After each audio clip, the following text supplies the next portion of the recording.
Hey everybody, and welcome to D4, where I, Dustin, And I, Devin, co-DM a 5th edition game of Dungeons and Dragons. Both?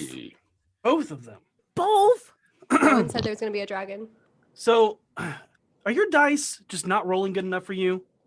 And Dice Jail doesn't seem to be working well enough, and you're just getting so frustrated it makes you just want to replace them all, or perhaps even just bust out into song to express your feelings.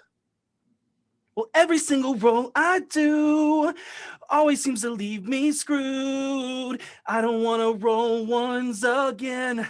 I hope you're not like them. Dice, if you don't finally roll me a 20, guess what? It's gonna be May. That's right. This is the last week to use discount code D4APR because come Saturday, it's gonna be May. And if your dice don't shape up and start rolling better, you can threaten to have new ones soon at 10% off by going over to Die Hard Dice and entering D4 APR at checkout. Also, next Sunday, May 2nd, is our lovable Goblin Katie's birthday. And thanks to your donations to Extra Life last year, she is running a very special canon one-shot DM'd as Seisha. All of the players, as well as myself and Devin, playing NPCs, will be playing Labyrinths and Leviathans.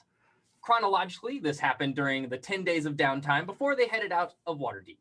So please tune in and watch the very meta, wildly ridiculousness that is sure to ensue. And see what everyone's characters come up with to play in the game. But most of all, come to wish Goblin Katie a very happy birthday.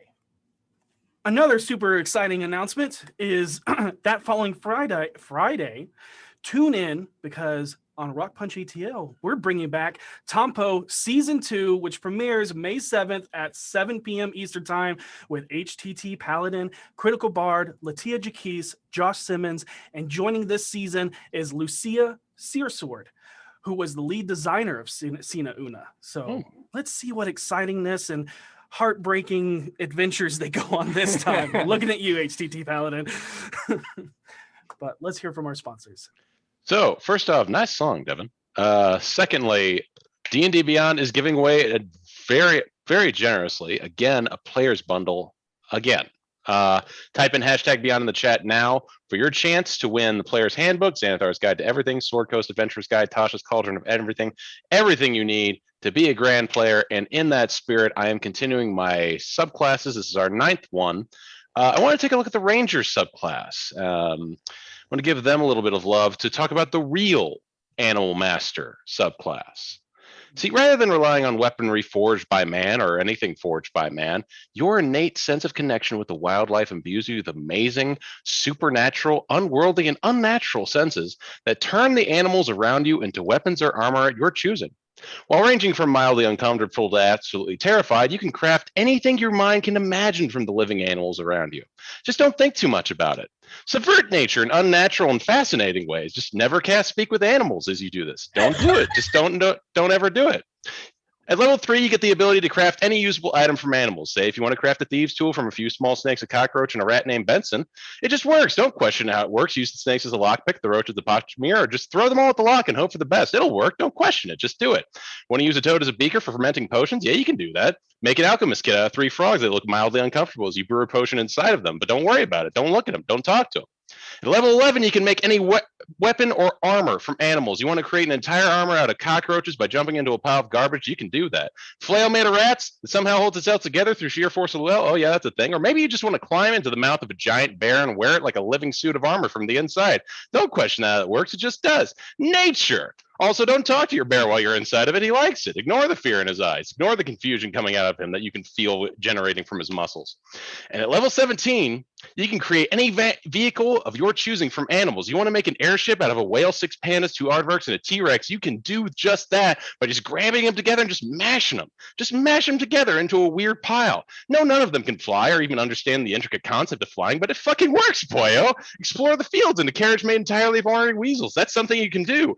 Piss in in nature's mouth and climb your pyramid made entirely of orangutans to the heavens to slap Sylvanas in his smug face for being the second best god of nature. It can be yours in the Real Animal Master Ranger subclass. D&D Beyond, #Beyond today. This is the Aquaman Disney Princess crossover I've been waiting for my entire life. Oh my God. Well, that's one way to embrace your love of animals. Let me tell you about another way you can embrace your love of animals through the through the Beetle and Grimm Silver Edition Van Richten's Guide to Ravenloft. And I bring this up because one of the things that's great about this edition is you get to choose your box cover. And one of the covers for the box happens to be a goat head. It's this guy with a goat head, and he looks really happy, and he's smiling. He's really excited about it. You can also choose from one that has a bunch of eyes staring at you. Sound kind of familiar, V? You can get one that has a bunch of tentacles, much like Seisha. And you can get one that has, what was the other one? The other one is a rose set in some fangs. So they're all kind of bringing together a D4 theme. In fact, it makes me so happy. I think we need to celebrate.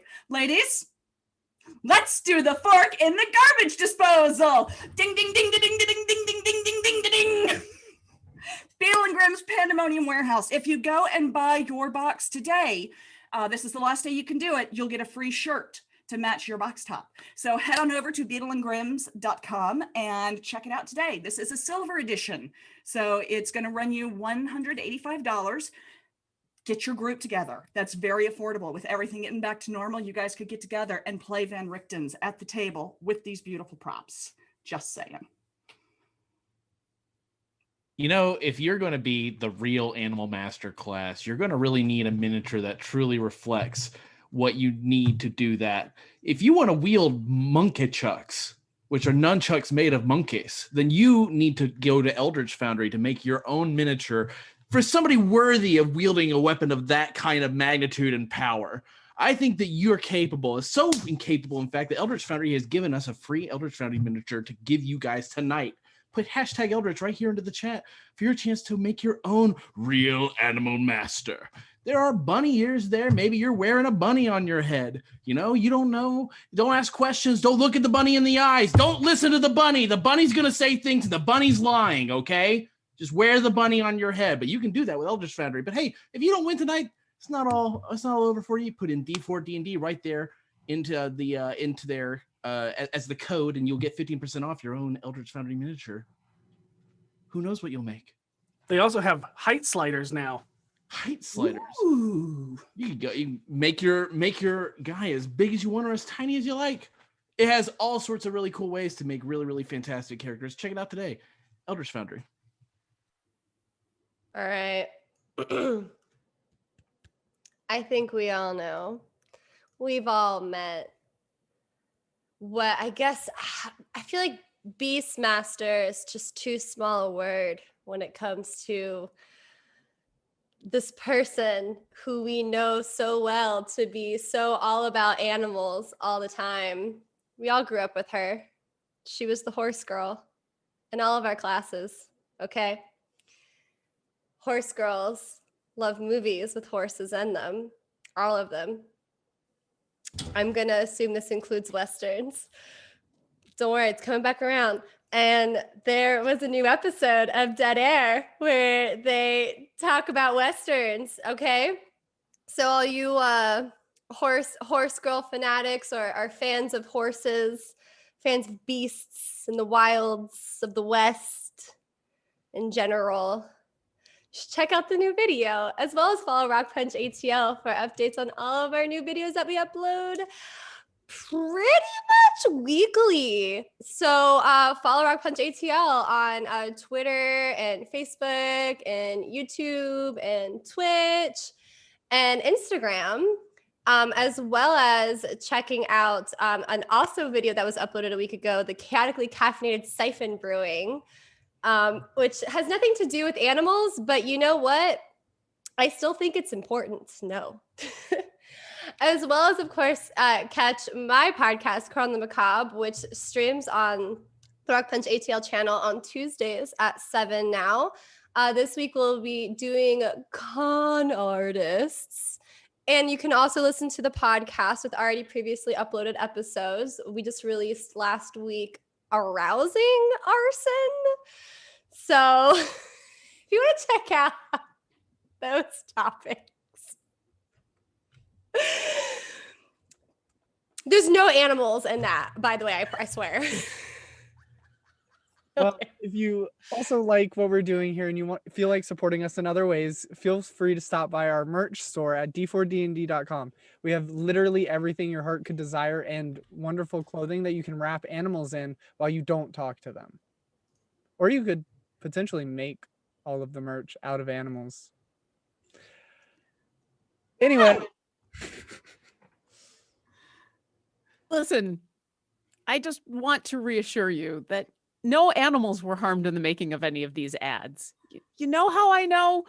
Because none of the animals actually died. They just got sent to Bob's farm upstate. And they're living a very happy life now in a farm upstate. And that's why today's Idle Champions of the Forgotten Realms code is right there. It's Bob's Farm Gads. And you should, in honor of all of these animals that helped make this happen, you should go enter that code into your game. Go get some loot. And the only animals that will be harmed will be the digital versions in your game as you level up with sweet loot. And then you can thank Bob's Farm for taking care of all of these lovely animals. Wow. And now that we're all outshadowed by that amazing tie-in and segue, Without further ado, let us immerse ourselves into the Chronicles of D4.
Two. I'm not gonna get it in time. I'm gonna Shut die. up, And we're back.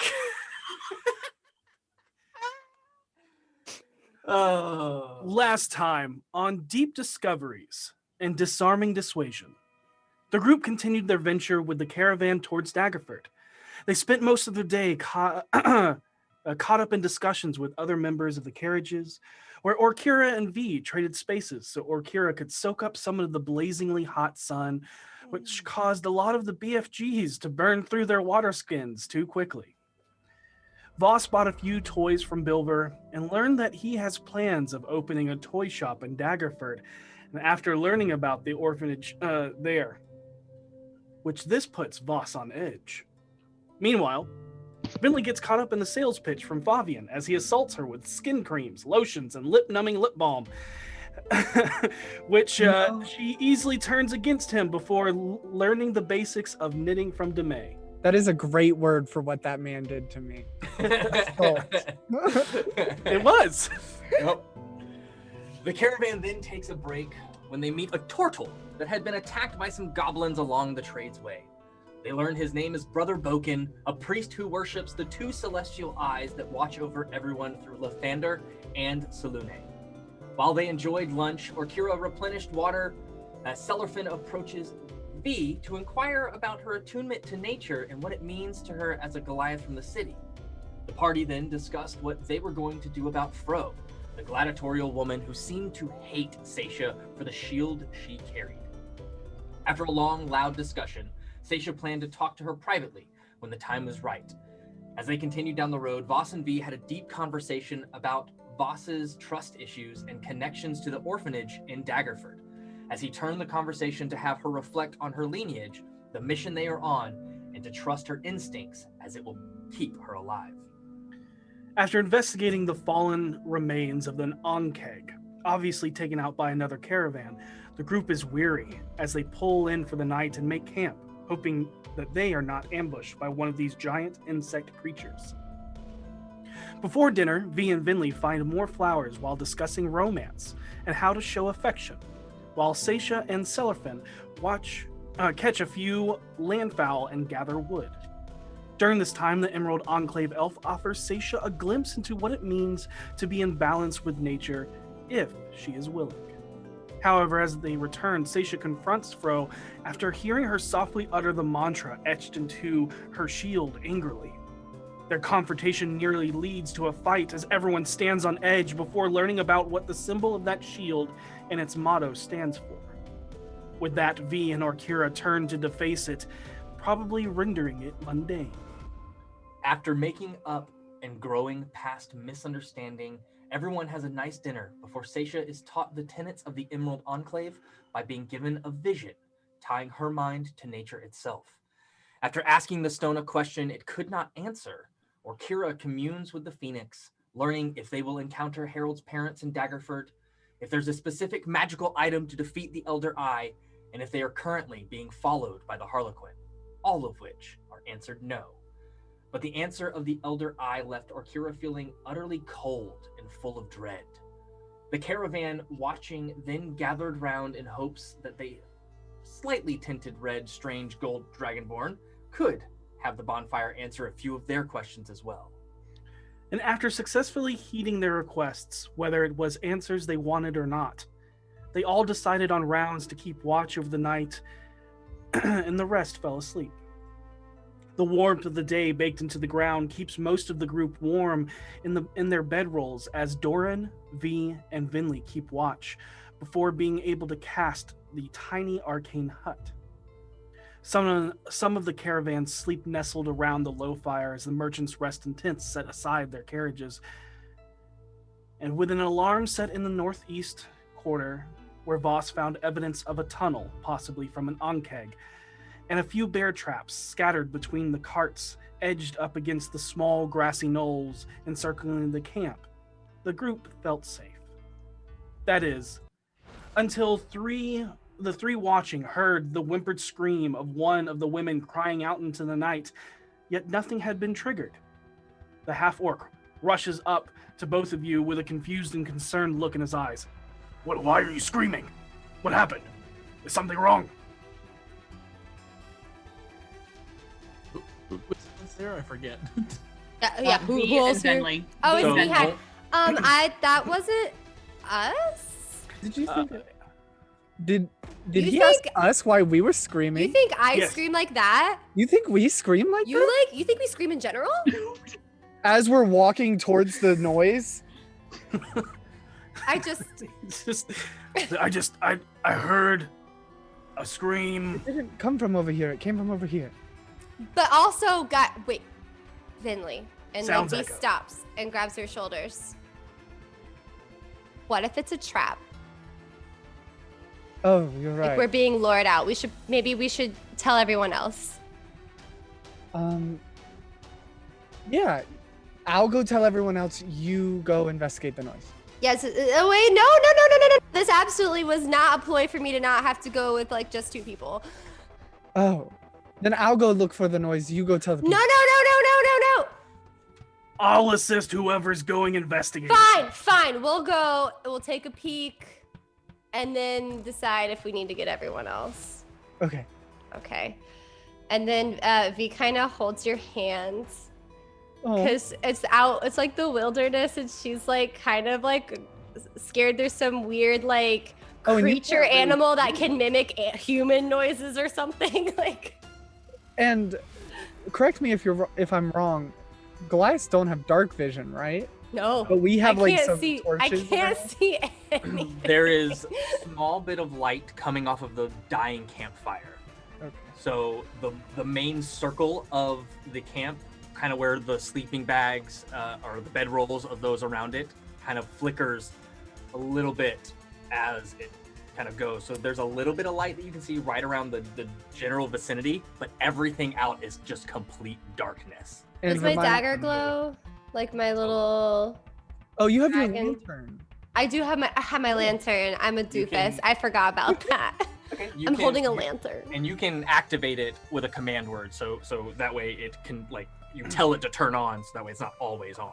So you can absolutely hold up the ghost lantern and it begins to glow this, eerily blue light that radiates out. She holds it up and goes, light. That's the It awkward command starts- she came up with. Whoop, and starts, blue light takes over the campgrounds. Who is making an investigation check? Now that you have a good source of light, you can do so with advantage. Oh, All three of you are doing it. we're all doing it. I will do it. Wait, am I also doing it? It's up to you. You can either both roll it or one can roll with advantage. You roll with advantage. I don't have a plus for investigation. I got a 22. Hell yeah. Okay. I have a +8. As you all go over, looking over everyone, checking to see if someone was attacked or simply had a terrifying nightmare, it seems as if everyone gathered around the campfire and is asleep in their tent, or is in their sleep, in their tents, sound asleep. Say that 5 times fast. That is until you notice the halfling cook. No. Looks a Oh, little no. more pale.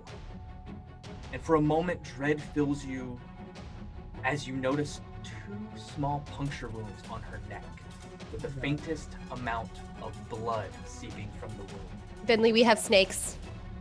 No, you need to go wake up everyone right now, V. Yeah, no, they might be venomous. She's She goes- as hard as Vinley can push someone of your size. She has turned and pushed you square in the stomach away from here to go get the others. Okay. And then Everyone! Suddenly, from the other side of the camp, you hear a quiet whimper be snuffed out quickly from inside one of the tents. Now you can go. Go. Okay. I'm gonna check Demay for her vitals to see if Okay, go ahead and make a medicine check. Oh my god. Is half orc here? Can he help me with this? Yes. Yeah, absolutely. He bends down, like, not really understanding what he's doing, but still there to assist you if you need anything. Follows your commands. A 14. 14, you go to touch her skin and she is ice cold. As you check for a pulse, you find nothing. Okay, can I roll an arcana check because I am a necromancer? Do I think she is turned, or is she just let out? Or is she just drained completely? You can make me an arcana check. Yeah, because I don't know how it works in D&D. How do you become a vampire in D&D? I don't know. 24. You're not certain. I mean, if this is vampire, it could not be. There are several things that drain blood from someone. But in this instance, she's just dead. If she were to turn into anything, it would happen in 6 seconds or so.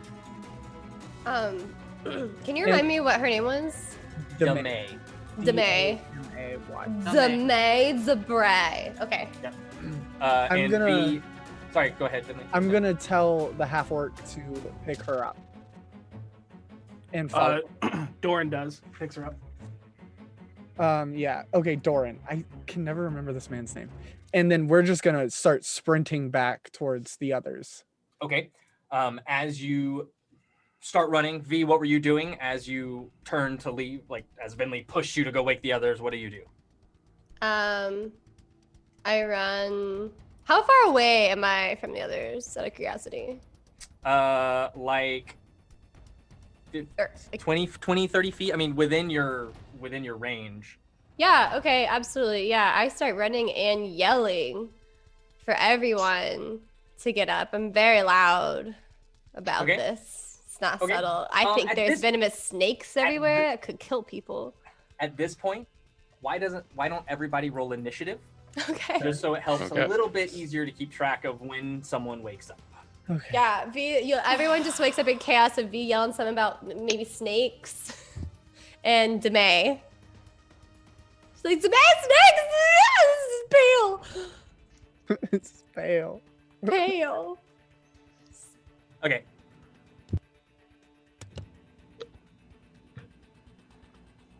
Ooh, they're looking for something. Uh-oh.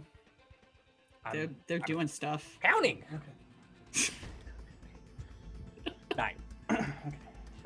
They're rolling a lot of initiatives over there, y'all. Yeah.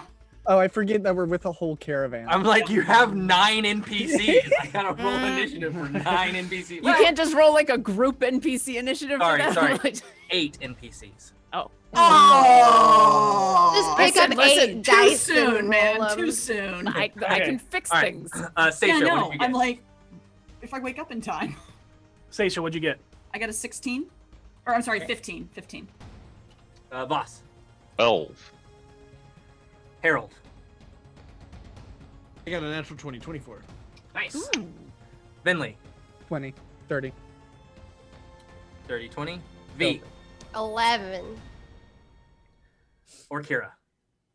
It's frankly probably role playing appropriate considering how tired she was when she went to bed. I got a 2. No. There it is. All right, Harold, go ahead and make me a Constitution saving throw. Ooh. 3. All right. Does he get the You- bonus from being near me? I don't think I'm. I don't I think you have to be conscious in You order have, for you have to be conscious for it to Okay. be in effect. So you are. I mean, it has been a long day. This is your maybe 4th day out on the road ever. It was long and hot. It You're was real long tired. and hot. You do not hear you are in dreaming land, dreaming of purple pants. Oh my god. Fair enough. Totally. Yep. Although I did make a realization that this actually probably isn't his first time traveling a lot I know. because now I think I know. about it.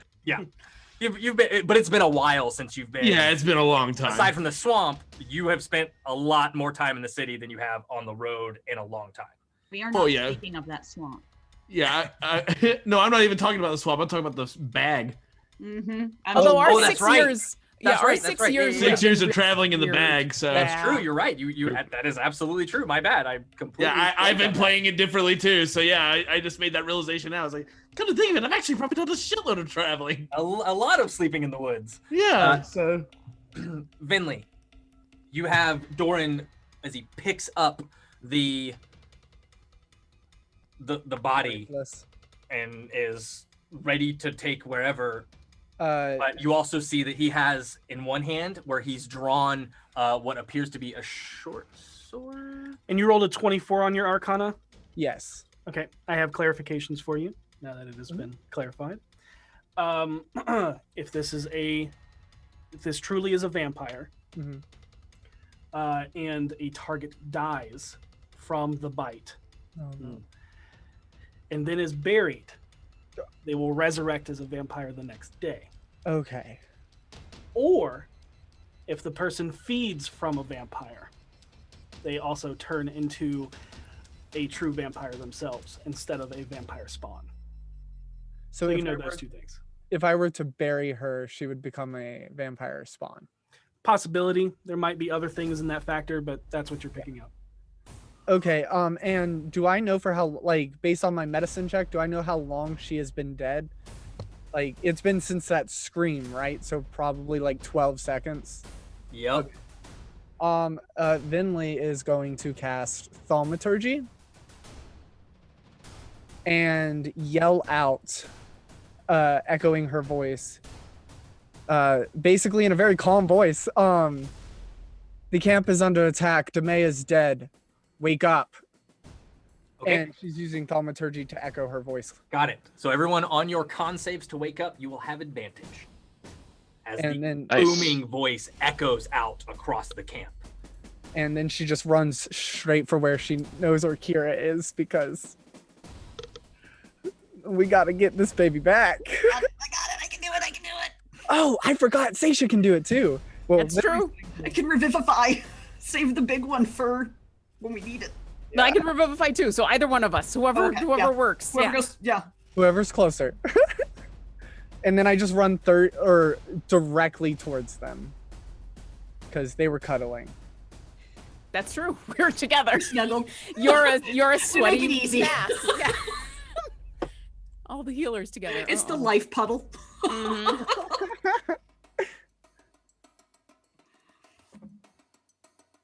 So as you go to as that boom and echoes out, you hear coming from. Do you have something? The far tent away from the party. You hear a muffled, loud, quickly squelched scream. So it went here, and now here. Yes. Correct. Oh God. Oh, hold on. Something needs to happen.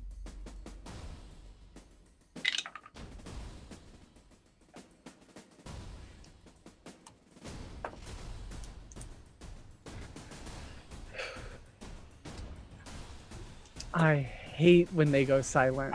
I know. Okay. That.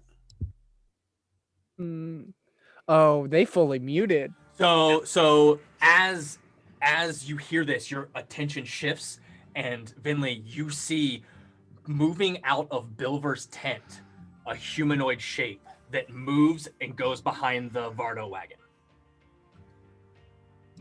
Oh, you bitch. Can I free action tell Doran, to take Demay to one of my two friends of faith? Oh yeah, I mean yeah, of course. Because I'm about to peel off another way. Yeah, fair. All right.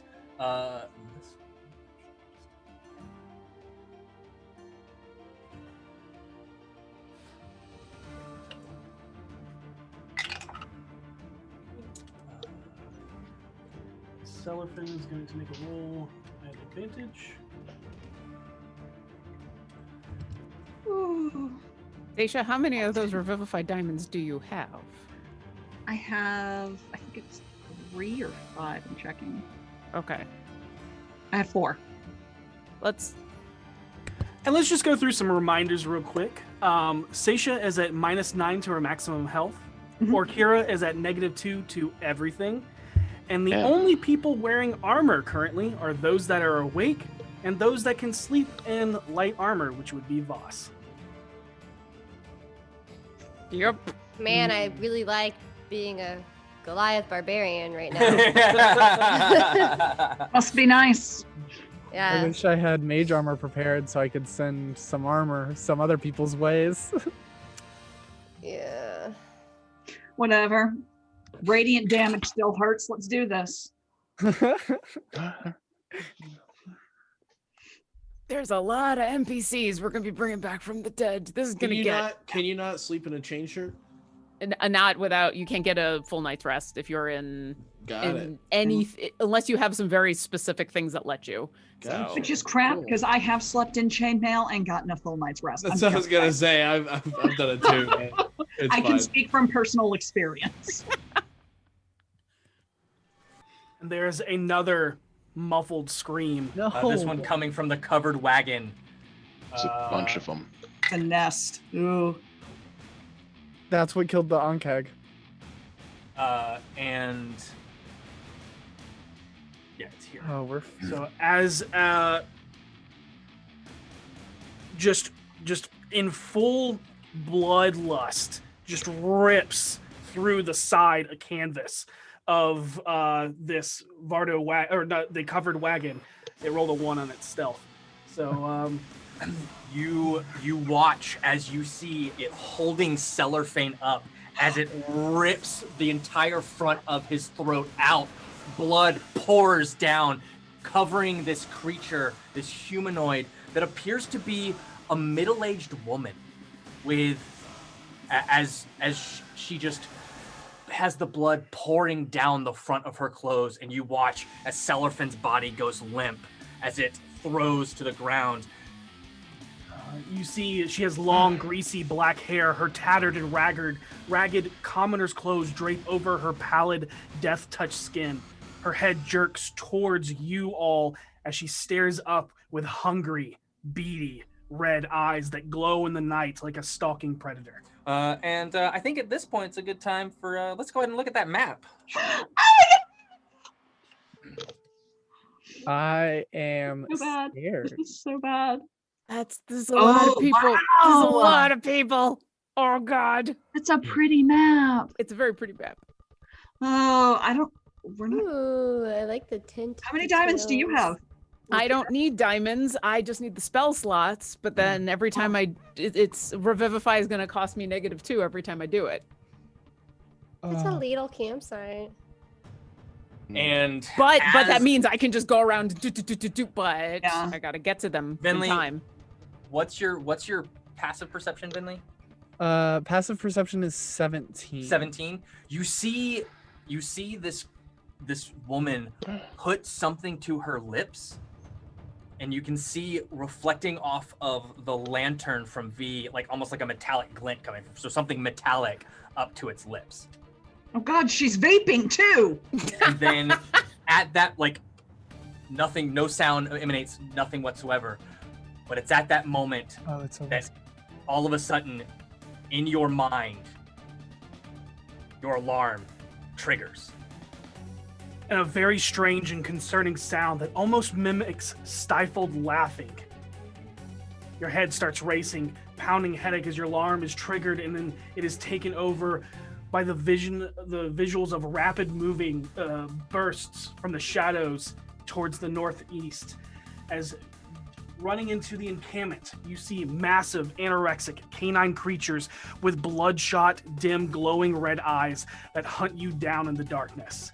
As they yell out into the night, it comes out more as a haunting and grating, discordant hyena cackle, as you see their razor-sharp maws and light gray fur stained in old, dried blood.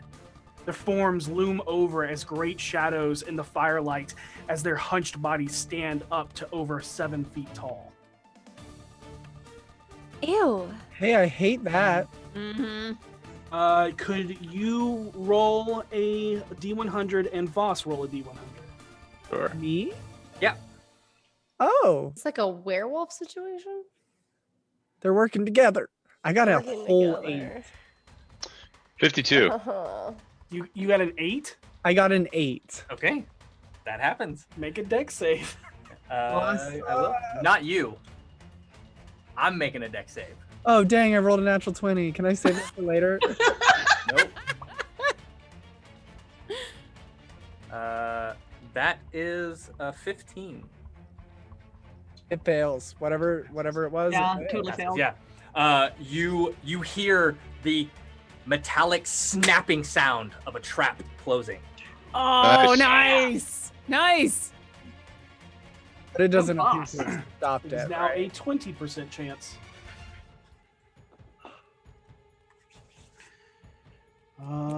That's not okay. That was their movement, which was their held action. Vampires and Seisha, I need you to make me a con save.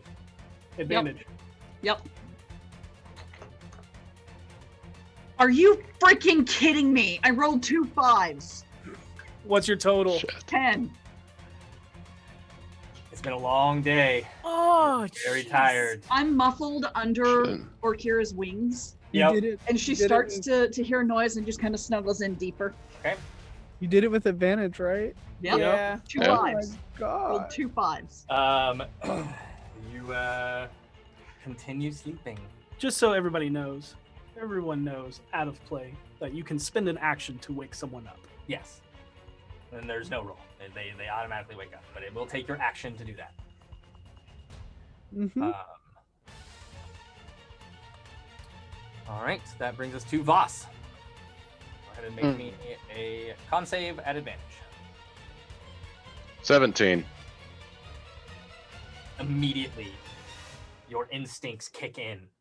you hear the booming voice of not only V shouting in alarm, but the echoing boom of Vinley's voice in thaumaturgy telling you all to wake up immediately. We are under attack. And then you are followed immediately by this strange, discordant cackling.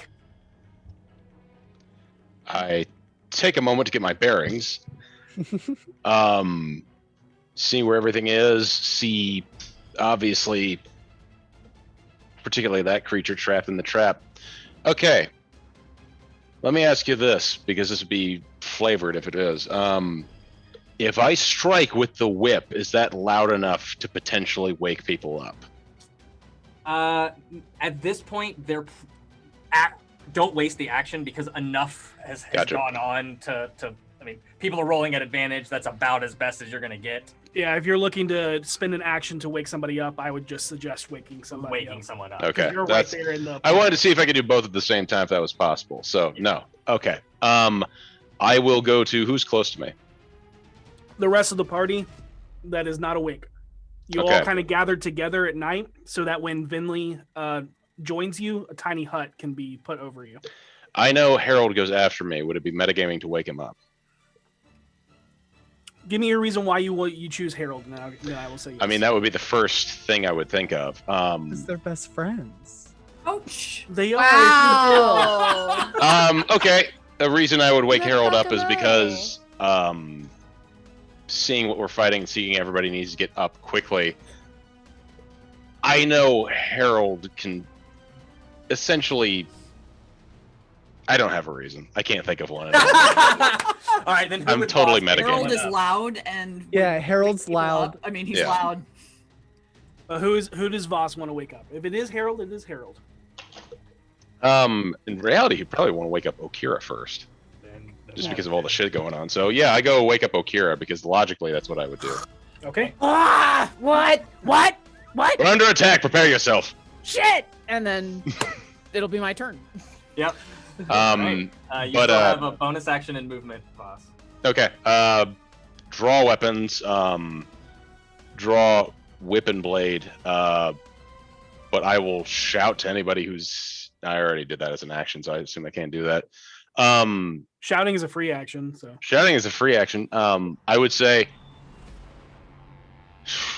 I wouldn't say anything yet. I want to get bearing on the situation before I do anything else. However, move me backwards. Where am I actually? You are right here. Okay. Wake up. Move me behind the bench. Is there anything behind me? Over here? Not currently. Okay. Move me behind the bench then, and let me just, like, face everyone forward. That way I've got a good bit of distance, and they may not be able to get to me in one turn. But that will be my turn, as there's no bonus action I can hold. Okay. You just woke up Orkira. Orkira, you get essentially what is a held action, since you got skipped a turn. No, Orkira hasn't. No, I happened haven't yet. gone yet. Oh, okay. Yeah. Nope. I am the last person Yep. in initiative. Oh, got it. Nice. C, it is your turn. You can now see there are at least 3 entities that you can visibly see. 2 of these canine-like, emaciated, beast-like humanoids, and the woman who is covered in Cellarfin's blood. Yeah. So V now sees that it's in fact not snakes, and It's not stops- snakes on the plains. It's not snakes on the plains.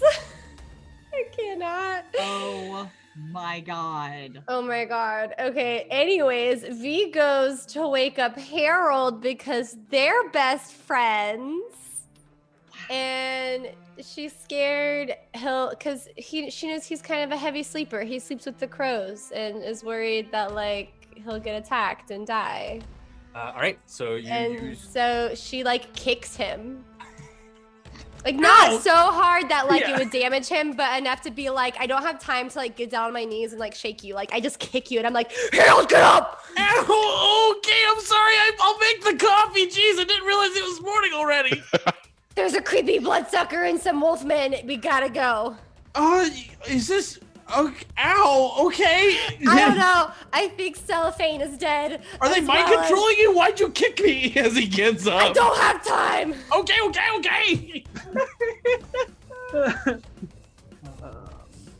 That's And Demia, Mara. Demara. No, Demay. I thought it was Demay. Yeah, Demay. Demay's Mara dead, is someone okay. else entirely. Just know Demay's dead. Okay, Cellophane's also dead. What? And we gotta kill these guys. What? Just Okay, well, let's go kill him. Harold immediately let's go kill him, and his knife appears in his hand. Just Doran is going to, as he sees Orkira waking up, he's going to go over to Seisha, and he is going to wake you up, Seisha. Oh, okay. And you also see Doran holding a limp halfling woman and just lays her right next to you, Orkira. And he goes, "You're supposed to bring her back." And then he goes over and grabs you by your shoulder, Seisha, and just rocks you back and forth real quickly. "Wake up, we're under attack. Oh, okay. Vampires. I'm guessing. And dogs. Wolf vampires." Oh no, You want to hybrid. bring her back, or you want to go fight the vampire? I kind of want to do both at the same time. Pick one. If you can bring her back, I I'm got gonna go this. turn Go. that thing. Go. Okay. Yes, queen. And just so you know, Voss, sleeping on the bench is Geta, the dwarven body. Gotcha. Destrian's lover. Gotcha. Yeah, wake her up immediately. Yo, she must be a heavy sleeper if she was standing, 10 feet away from me when I screamed and my voice went 300 feet? Right. No, or it's just not her turn to. Oh, okay. Seconds. Grolfo is going to attempt to wake up. Grolfo does not wake up. Oh no. Grolfo is on the sleeping bag closest to the party. And Fabian is going to attempt to wake up in his tent. Let's keep Fabian him- wakes up. Oh god. Yay! He wakes up and he goes, "Oh, okay, all right. This is What all a bad happened? dream. Vampires, get up! Vampires. I'm sure there's something in the catalog for this."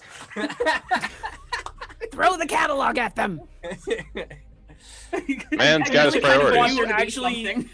he says that more so as a defensive line. As you look at him, and anyone with a basic insight that's good enough sees pure terror in his eyes as he goes to hide back in his tent.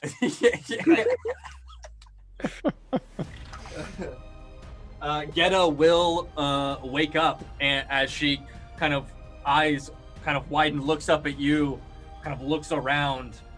What do we got? As he's looking at you, Voss, as you're right over her. Brave creatures. Looks like vampires, wolves, everything. Prepare yourself. Fuck me. As she reaches over, grabs a shield and a short sword. Okay.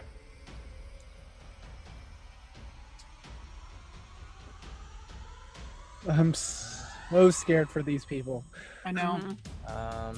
Fro is going to attempt to wake up. Come on, Fro! Come on, Fro. Fro is closest to Fabian's tent, and Fro immediately, eyes snap open, immediately. Yeah, just what's going on? Where Vampire are they? skulls! I'm Flank just. together. Do not separate. And you watch as she also reaches over, kicks up a shield, straps it onto her arm, like Captain America style. Yes. Reaches love over and Fro. pulls her short sword from the scabbard. Her short sword is very Gladys shaped, so the very almost circular hilt and the thick blade. As she turns to look, And she's actually going to pick up Grolfo and start dragging him towards the rest of the group to try and gather everyone in one location. So, was it Grolfo who was? No, it's Celorphin. Celorphin. And some others that you may have not investigated yet. Yeah, we haven't. I definitely heard 3 screams. Yep. And Celorphin you was the one saw we saw you get saw a his rear ripped humanoid out, shape right? coming out of Bilber's tent Oh, that moved behind the Vardo. That is gonna bring us to Orkira. Okay, Celorphin is on the ground, had just neck ripped out. Can I tell, is this, and I'm just going to ask the mechanics, is this death saving throws or is this dead? Make a medicine check. Okay. Because I think Orkira would know. Yeah, or yeah. Orkira has been around death enough. Yeah. Dirty 20. You know that amount of blood loss, there's no way that he is still alive. Okay. So shooting healing his way is not going to help. That's another revivify. Okay. You can see the entire esophagus is just gone. Yeah. Yep. That's third problem. Okay. I think I see where vampire-ish lady is. On top of the Wagon. covered wagon. Okay. Let me just ask. Orkira would like to move so that she is within 30 feet of Vampire Lady and as many of the other 2 wolf people in case they happen to be undead. We're assuming Vampire Lady is undead, so she wants to position herself to turn these people, or try. Okay.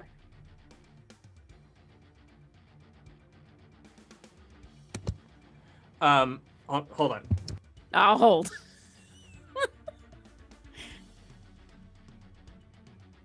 it's fun having a necromancer in the party.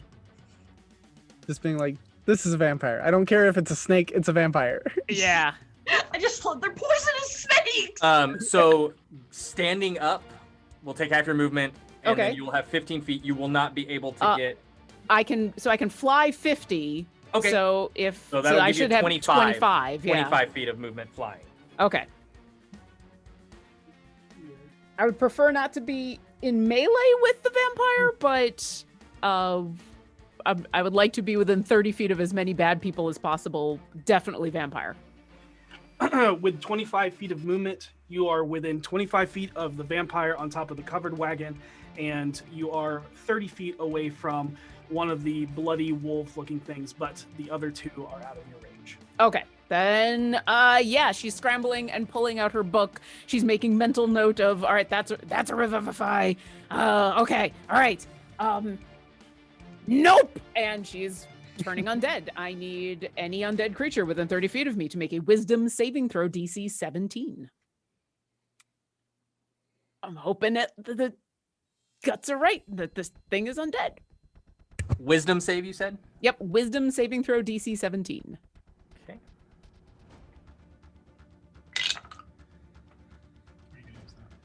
Do I get to go as a held action? You had said earlier that being that wasn't. It was incorrect. It'll happen on your turn. Okay. Yep. Sorry about that. Yep. No, that's okay. You slept through your last turn. Yeah, I was just making sure.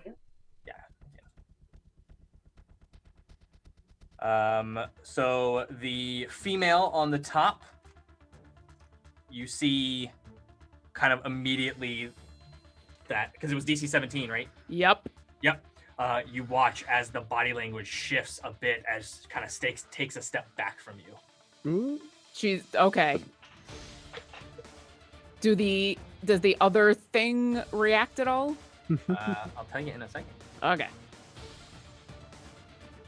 We're using D&D Beyond's new rollers on the bad guy sheets. Yeah, the encounter builder now allows you to roll. Oh, sweet. Hashtag beyond. Hashtag beyond. It's like as it begins to back away from you as well, as both of them failed their save, and they are Awesome. All right, both of them are turned for 1 minute or until they take damage. A turned creature must spend its entire turn trying to move as far away from me as it can. It can't willingly move to a space within 30 feet of me. It can't take reactions. For its action, all it can do is take the dash action and try to escape. If there's nowhere to move, it can dodge. So I see that happen, and I'll say, Run, you undead bastards! Don't hit them, or you'll break it. And I will. It was all of my movement to get there. It was all your movement to get there. Yes. Okay. Hmm. Okay. I know that Cellophane needs a revivify. I have a question in concern of fairness. What's up? Would friend be in that? Oh. I'll tell you. Hold on. Orkira would not have been concerned where friend was. I'm sorry. Yeah, but no, you're fine. I just remembered that I have a whole Friend is literally right in front of you, or Kira, as you landed right next to Vinley. Okay, then in that case, I'm still going to do everything the same, but under my breath, Vinley, you'll hear me say, "Oh, Vinley, I'm sorry." What CR rating? Well, first off, does he make the save? 10. Okay, what CR rating is he? 1/4. He goes bye-bye. Yeah. That's So fine. Yeah. With your utterance, it actually startles Friend as he falls, trips back, and is engulfed in the flame and turned to ash from the fire place. Oh Or no, his the armor. fire pit. Oh no, the armor just falls. Yeah, the armor's fine. Oh, Yeah. okay, the armor didn't go in the Claimed fire. by the Phoenix. Yep. Also, Yeah. can you address that everyone just watched this man randomly burst into flames because no one in this caravan knew he was a skeleton? I don't think anybody's concerned about that right now. Yeah. So, And Orkira is standing there in her underwear, which is just this pair of altered purple cutoff pants and a purple t-shirt. Like the thick underclothes that she wears. And so she's just in her underwear standing now over this burning corpse and growling at these two other who are about to run away. And I guess that's all I'm gonna do because I'll go for Cellophane for my next turn. And that's it. Okay. Because that's not a concentration, so that just happens for the next minute. All right. That brings us to Nice. Harold. It's not like Celophane's gonna care too much about somebody catching fire, you know. He's like, Celophane, what do you think of all this? Like, yeah, that's what I thought. All right, let me. Jeez. I mean, you know, that's what that would be my reaction to that question if I was in his position. I do Obviously, owe Harold- Vinley a new Yeah, set fair of armor, enough. though. It's granted, Harold obviously doesn't say that. That's Orkira just does say me that out being- loud. She's just like, I owe Vinley some armor now. Ah, shit. Let me go ahead and. Is there anybody who's not awake? I don't Is know. there anyone where- what? Is there Not anybody awake. who's not awake? Grolfo is not awake, and you haven't. You don't. Of the Destrian and Bilver have not come out of their tents. Oh. 4 of them. Oh, God. I Okay. need it too. We Do have I that- see the female figure who's been chopping people's throats? You see her on top of the covered wagon. Looking a little unnerved. Or Kira did yell not to touch her. Don't, yeah. I did Yeah. yell, Yell don't not to touch her. hurt them. They're going to run. So, Yeah. All right, then in that case, I'll just make a break for one of the tents that we don't know if somebody's okay in. Okay. The closest one is Destrian, who's Yeah, next. let's do that.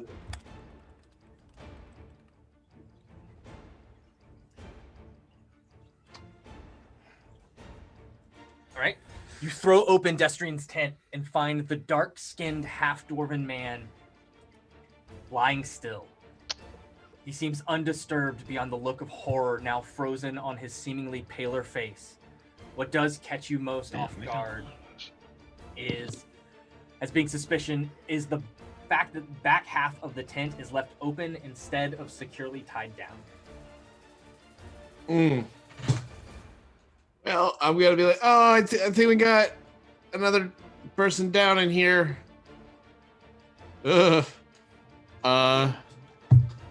Yeah, I think that's. I guess I'll hold an action for any monster that shows up that isn't turned. You hear from the bench next to you, Voss. What? No! No! As Geta starts to stumble towards the tent.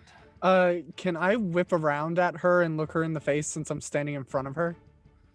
You're close enough. Yeah, you're like 10 feet away from her. Can I just look at her and say, it's okay. We are going to save them all. Make a persuasion check. Oh, God.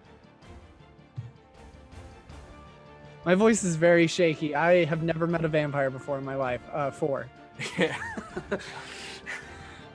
Your words don't even register to her, as she is just instant, like, just shock and grief.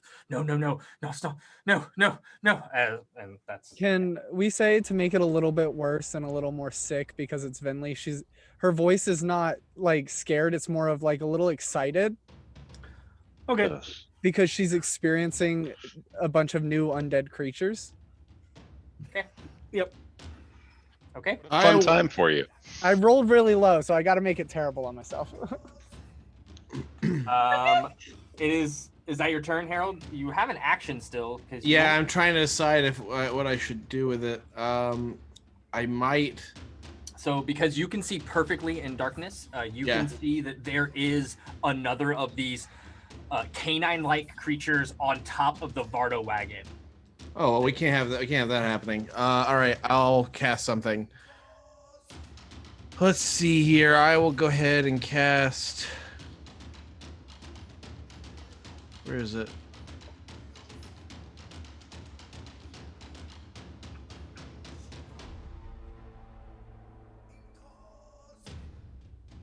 Are those wolves howling in the music?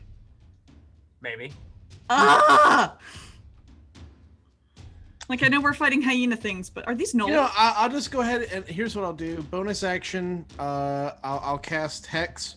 You know, we'll treat it like what it is. Okay. I've got Warlock in me. Why not be one? I'm gonna Hex him and then I'm gonna Eldritch Blast him. You see Harold looking in like shock of all this, and then his face goes angry and he pulls his mask on his face and pulls out the knife and starts throwing. Okay.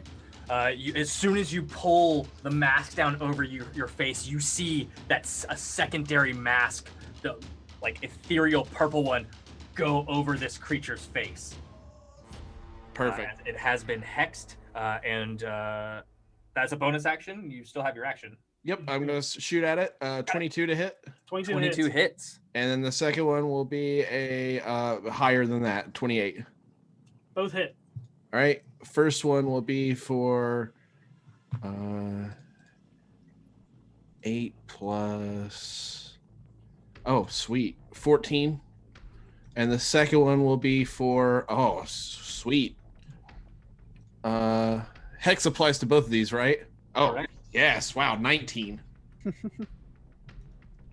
What does it look like?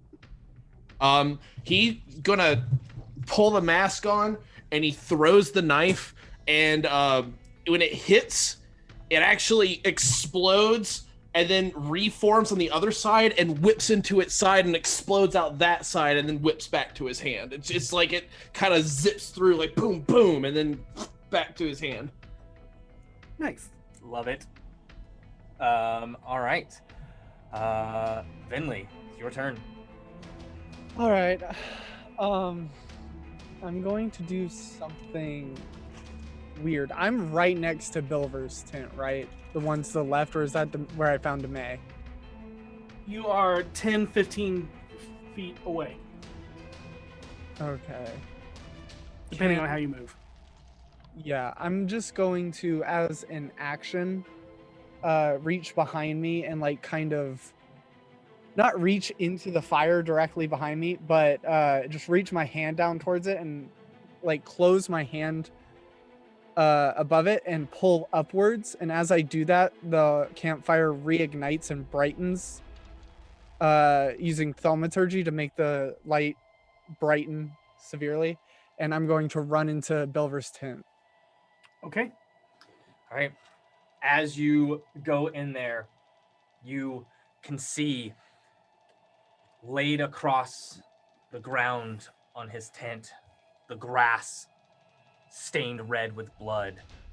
Several of his toys crash to the ground, blood splatter all across them as he lies unmoving. The same pale skin. I'm going to bend down to him and touch my ring of Jergal and say a quick little prayer to myself very quietly. And out of the ring comes like a shadow that forms over my body, and I cast Shield of Faith as a bonus action. Okay. I'm so scared. Okay. Suddenly, there's this neighing noise as it echoes out, and you watch the horses that you knew were tied down come just racing through the camp. No.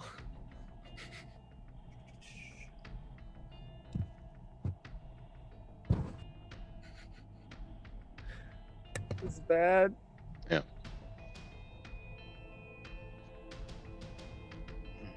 How far are we from Daggerford? We're A one day. day. A day? Okay. A lifetime, apparently. Yeah. So it's Bilvers, Demay, Cellarfin, and who's the other person that we know is dead? I just know of those three. I thought there was Is a it- fourth. The half dwarf.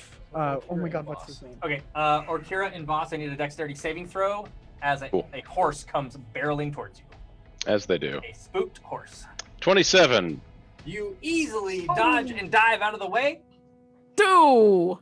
It Orkira, does- not so much. Not so much. Not so much, not so much. You are going to take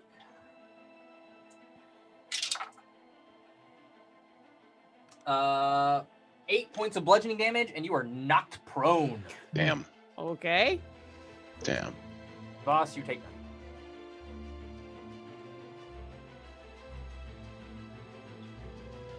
All right. That's that. That brings us to this one. Okay, that's going to be. Is it Geta? That's the other one? Get us awake. Okay. It's Yeah. Getta's husband. Oh, Destrian. Okay. Yeah, because Getta's really messed up about it. I tried to help her, but I'm not a nice person. Not the most All consoling. right. Yeah. But you have other amazing qualities Yes. in this moment. So, Like murdering. yeah. You're a pro murderer.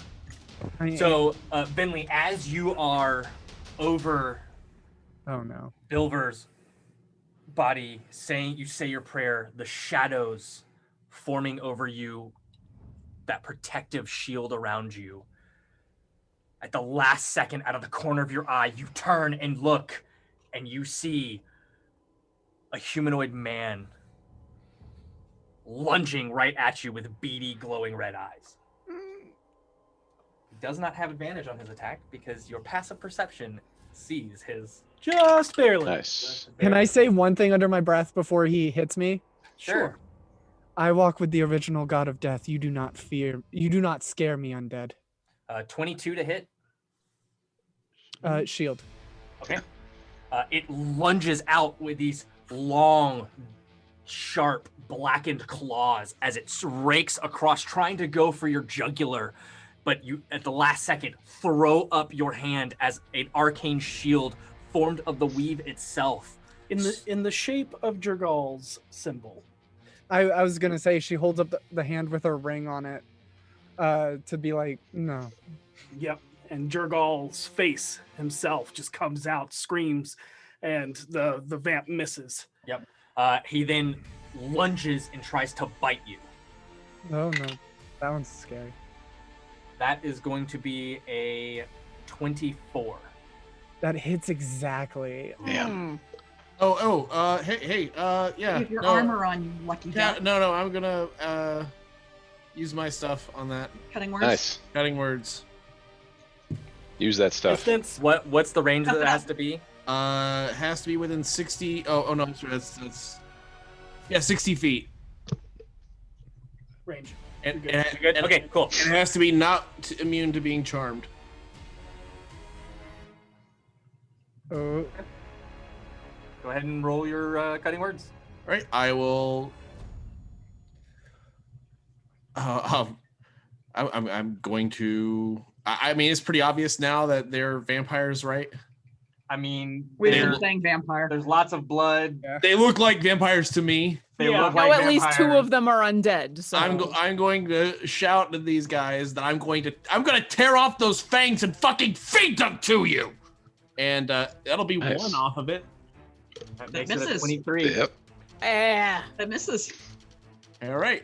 Guaranteed, dude. Nice. it does miss. I think with that, I think it's more of instead of the vampire being afraid of that, I think hearing that Vinley, it reminds her of Scarald a little bit, and the shield that's already up just through the face of Jergal that was screaming at this vampire. The purple mask appears and just starts laughing at the vampire. That's nice. And pushes him back at the last second. Does not connect with the bite. You watch as the female turns, leaps off the top of the covered wagon. Boss, go ahead and roll a D100.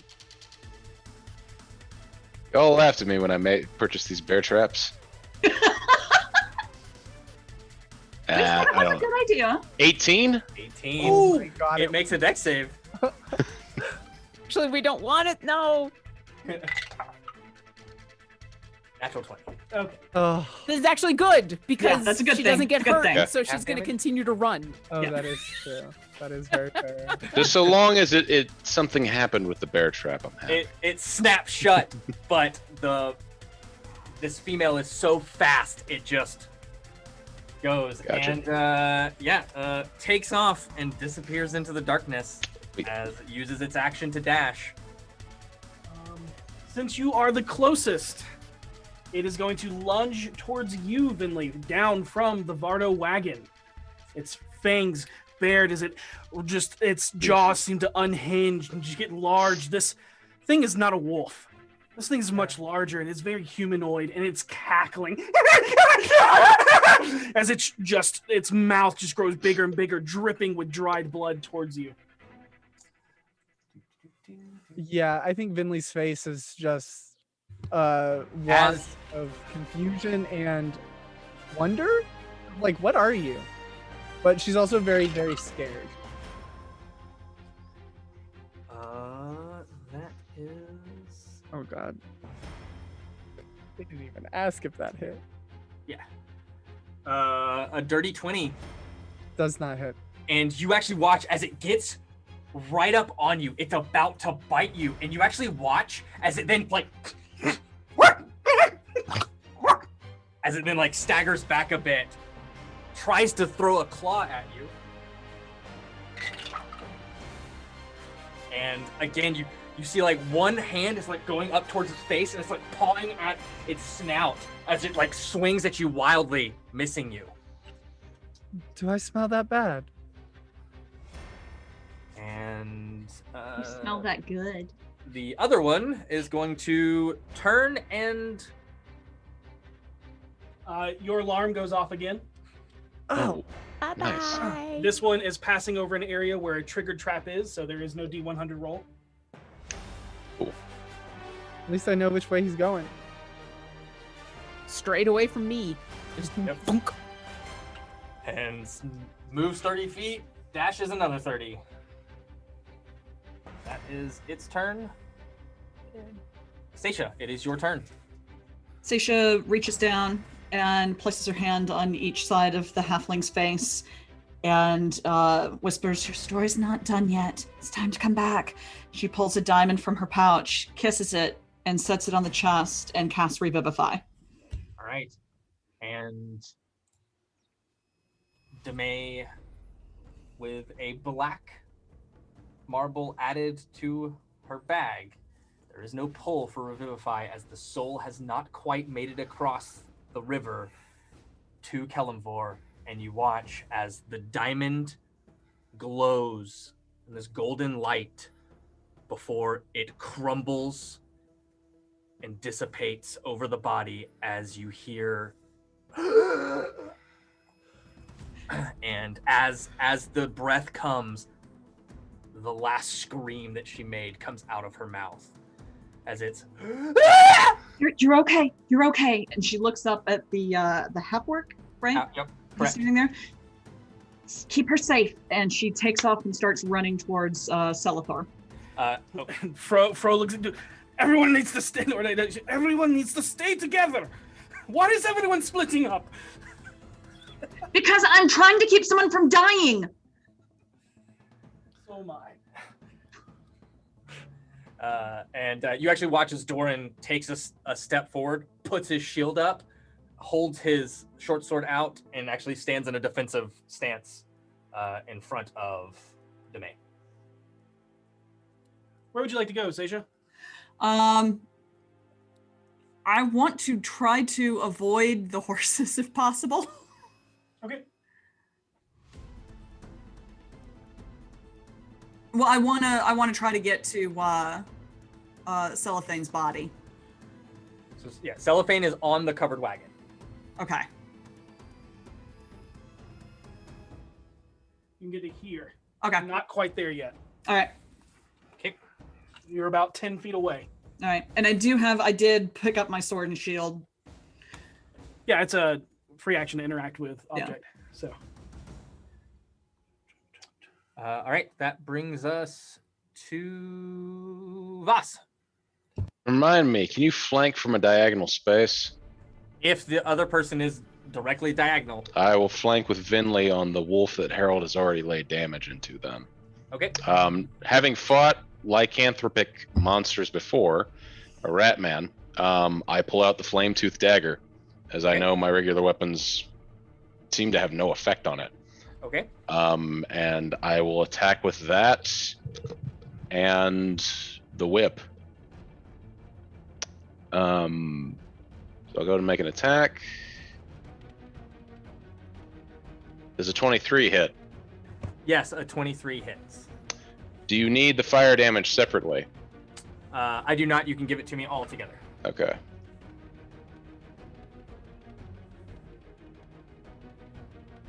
That is 33 points of damage. Ooh.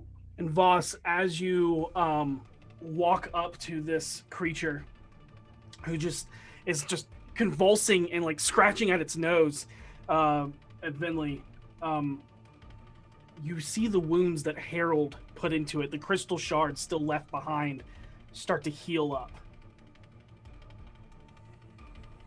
As you bury the dragon tooth dagger into it, you can see it as it pierces, the skin immediately begins to sear and cauterize as the natural fire from the tooth itself sears it, and you pull it back out.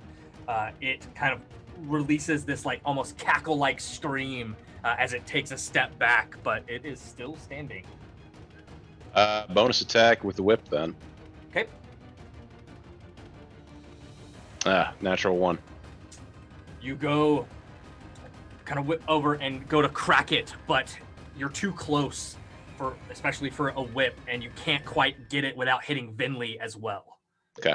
So you kind of Go ahead and make a strength save as it wraps around the strange 5. creature's arm and tries to rip it from your hand. 5. Okay, you don't have a whip right now. Gotcha. That is my turn then. all right. Whipless, but with motivation. V. Okay. Oh man, I hate being low on the rolling low for initiative. Okay, I'm trying to see who the closest monster to me is. Is it the vampire? Or They're both over here, they're both over, okay. and you're right here. I'm over there. I'm way over there. Okay, sorry. I just realized I'm looking at the stream and it's delayed. Okay, how many steps would it be for me to like go around the tents to the werewolf? Like, is that an action I can do? Can I like squeeze between? Like go around? Or do I kind of have to like sidestep between people to get there? You'll have to walk through people, which is fine. As long as they're allies, it doesn't cost any extra movement. Okay, in that case, I'm just gonna see if there's a way for me to charge to that werewolf and hit him. You might be able to run straight through. That's what I'm saying. And you like, do. You use 35 feet of Sick. movement, and you run up Sick. on this. Yes. Yeah, we'll say werewolf. Ah, crap. We'll say Does we're- that 15 hit? Hold on. You go and you bring the Bahir blade down into it, and it hits the fur and the flesh, but it just scrapes off of it, almost as if the flesh itself is made of solid stone. I try to hit again. Okay, Roll high, 24. roll- Yeah. 24 will hit. Okay, that's better. And that's gonna be 14 because I forgot to rage. So Okay, 14 damage. Okay. Did she have raged before she attacked? yeah, can I rage she's seeing after I everybody dying. attack? Just so in case I like get hit, I take half damage. I'm just Yeah. like, okay, bonus action course. rage. Who do you call? Who am I gonna call? I'm gonna call the Beastmaster. The real Beastmaster. Yeah. You get low, the beast. It's Beast Rider, but and Beast then Rider, who's oh, the sorry. third one? There wasn't there one who had a Wolf. who's the one with the wolf? Wraithborn. Yep. Yeah, the Wraithborn. And all three just emanate out of you, just screaming and howling over the cackle of this creature, just trying to intimidate it. And Yeah, we all just just scream. just everyone's screaming.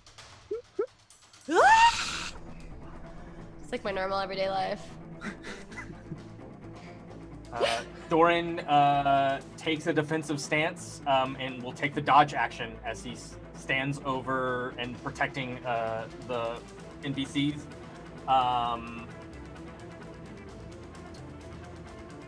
Will. That's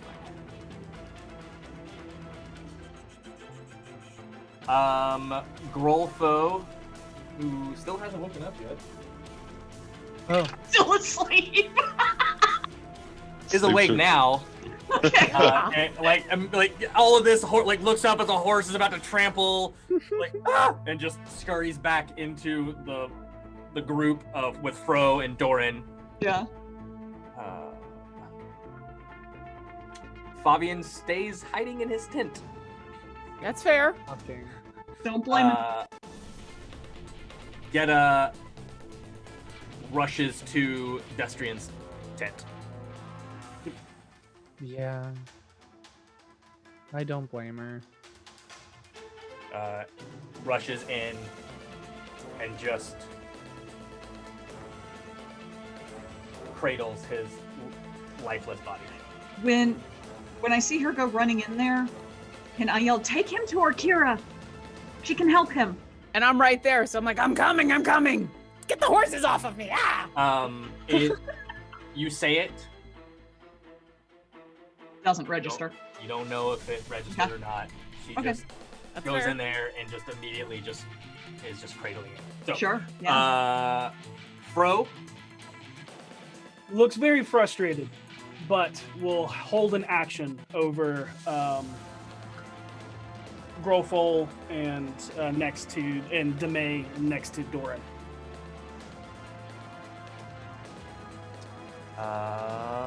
Orkira. I see Seisha heading for Cellarfin. Correct. Mhm. Okay. Is Destrian within 25 feet of me? I believe so.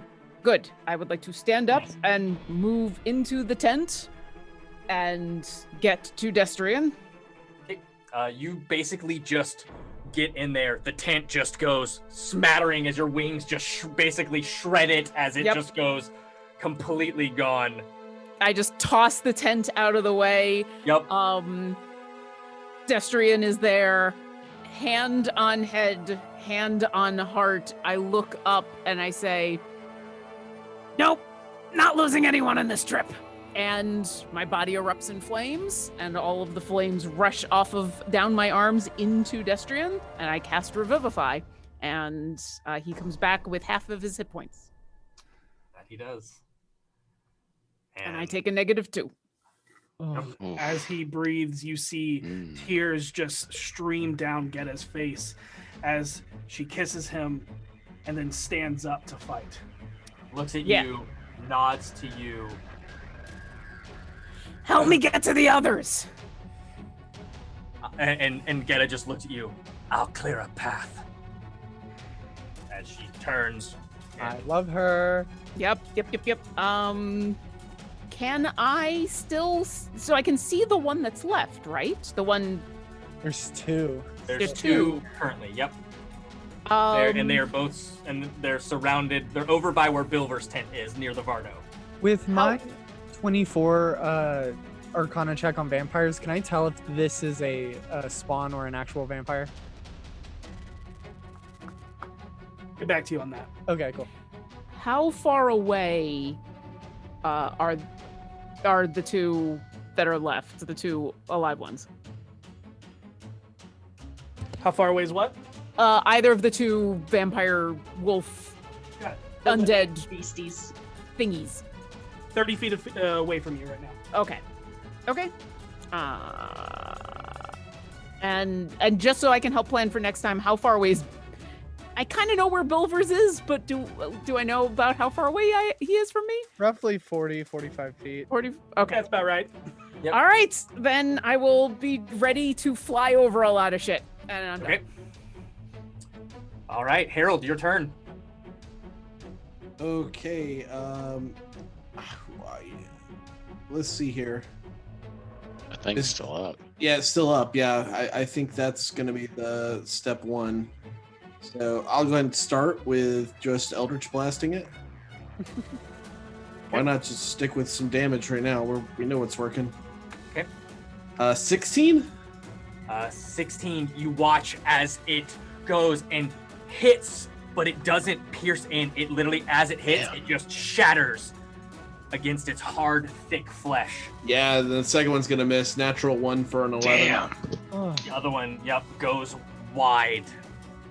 All right. That's a returning dagger, aka a spell. Yeah, no kidding. As it reforms in your hand. Yeah, my secondary action, my bonus action rather, I should say. I guess what I'll do is I'm gonna use Hexblade's Curse on the vampire. Okay. So, because when I kill this thing, I'm gonna immediately turn on him. Of course. Yeah, and that'll be me. All right. Unless I'm in, where am I in relation to? Which one's me? You're behind one of Orkira's left wing. Okay, so I'm pretty away from the action. Yeah. I'm pretty 30 and 35 feet away. perfect. I'm fine where I'm at. Yeah, no need to move. Yeah, that's me. Okay. All right, that brings us to Vinley. All right. I'm going to do something fun that I've never done before. So first things first, I'm gonna Misty Step away from these two big boys. That's fair. Where are you going? Put me closer to Voss, behind like the horse. Okay. Like that area. I just needed to get away from them.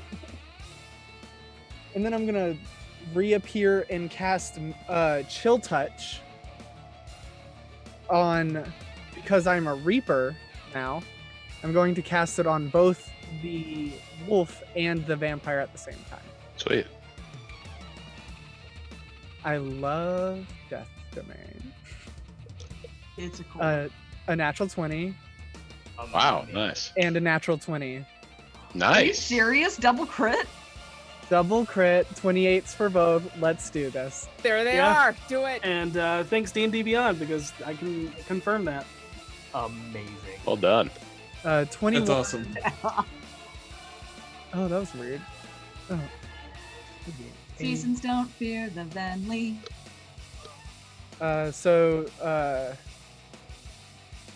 Okay, 18, and then what was the other one?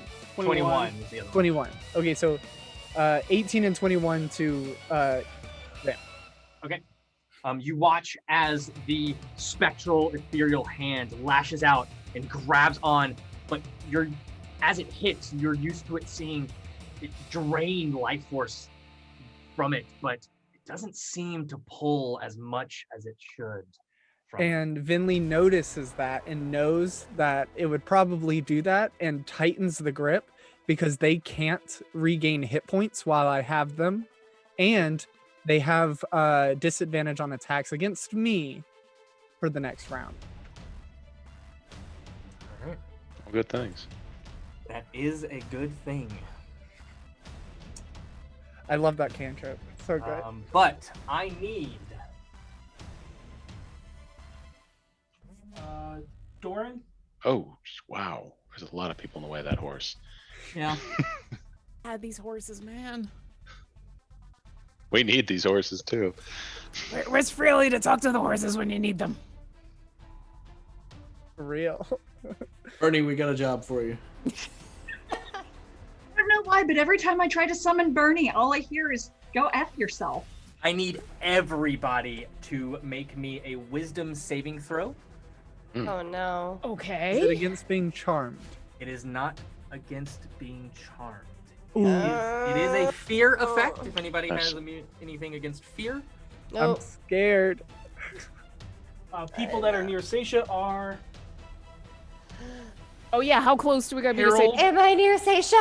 10 feet. Harold is. I think so. probably I am doing not close enough, motherfucker. Okay. Am I close enough? no Harold and Destrian. You are Shoot. 15 feet away. So what does that? What does Oh. that get me? Plus fine. three. Plus 3. I'm probably okay.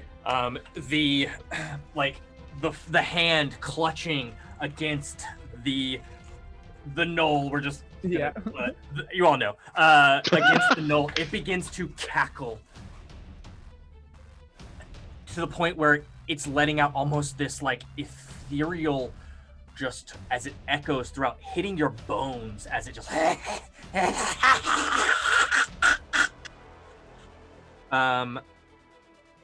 Seisha, what'd you get? 28.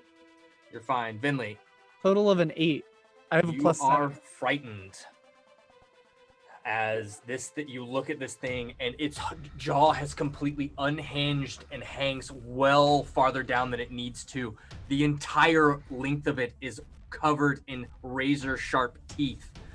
I think the only thought that goes through Vinley's head at that moment is, oh, I understand why people are scared of these now. That's Oh, I horrifying. get that. Or Kira. 15. just barely withstand. You feel it go Ugh. into your bones, but these are undead. You fight undead. You're It's not keeping time. me from saving the person You over are there. not keeping me from saving Bilver, who is right there. V. 11. That cackling echoes radiates into you, and you are afraid. You cannot willingly move towards it, and you have disadvantage on attack rolls while you can see it. You are right next to it though. So I'm frightened. And Harold. Harold, No, 18. 18. All right. Yes. Boss. 17. Okay. I'll roll for Doran is frightened. Damn. Fro is frightened. Damn. Oh, God. Destrian is not frightened thanks Oh. to Seisha. Nice. Grolfo is frightened, Damn. and Demay is frightened. Damn. Now we gotta take this thing out first. They're a bunch of commoners, man. Yep. Yeah. But this is Rise the to kind the of frightened, occasion. This is the kind of frightened where they don't have to run away; they just can't move closer, right? Yeah. Correct. Okay, Anna, that's not Anna so is bad. not frightened. Of course she's not. Nice. She's too mad to be frightened. Yeah. That is that. It is now. And just so you know, this is a saving throw you can make at the end of every one of your turns if you are currently frightened. Live, laugh, love. Did you say live, laugh, love? Yeah. Yeah. That's what I'm hoping to do here. But I'm really thinking I'm about to die. I mean, Like a mantra. I'm feeling like we let an opportunity slip through our fingers by letting those horses run away instead of trying to make armor out of them. I know.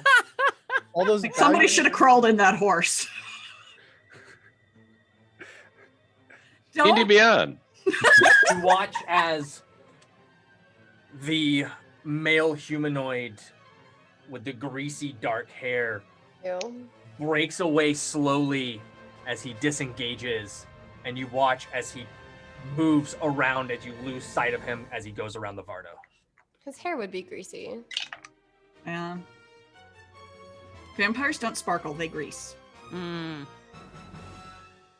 And not All the right. good butter kind of grease, but just the really greasy, awful butter Yeah. kind of grease. Yeah. Like the Gross. Snape grease. Mhm. Yeah, like you clearly didn't shower. Okay. That is that. This one. It's canon. Vampire underlings are greasers.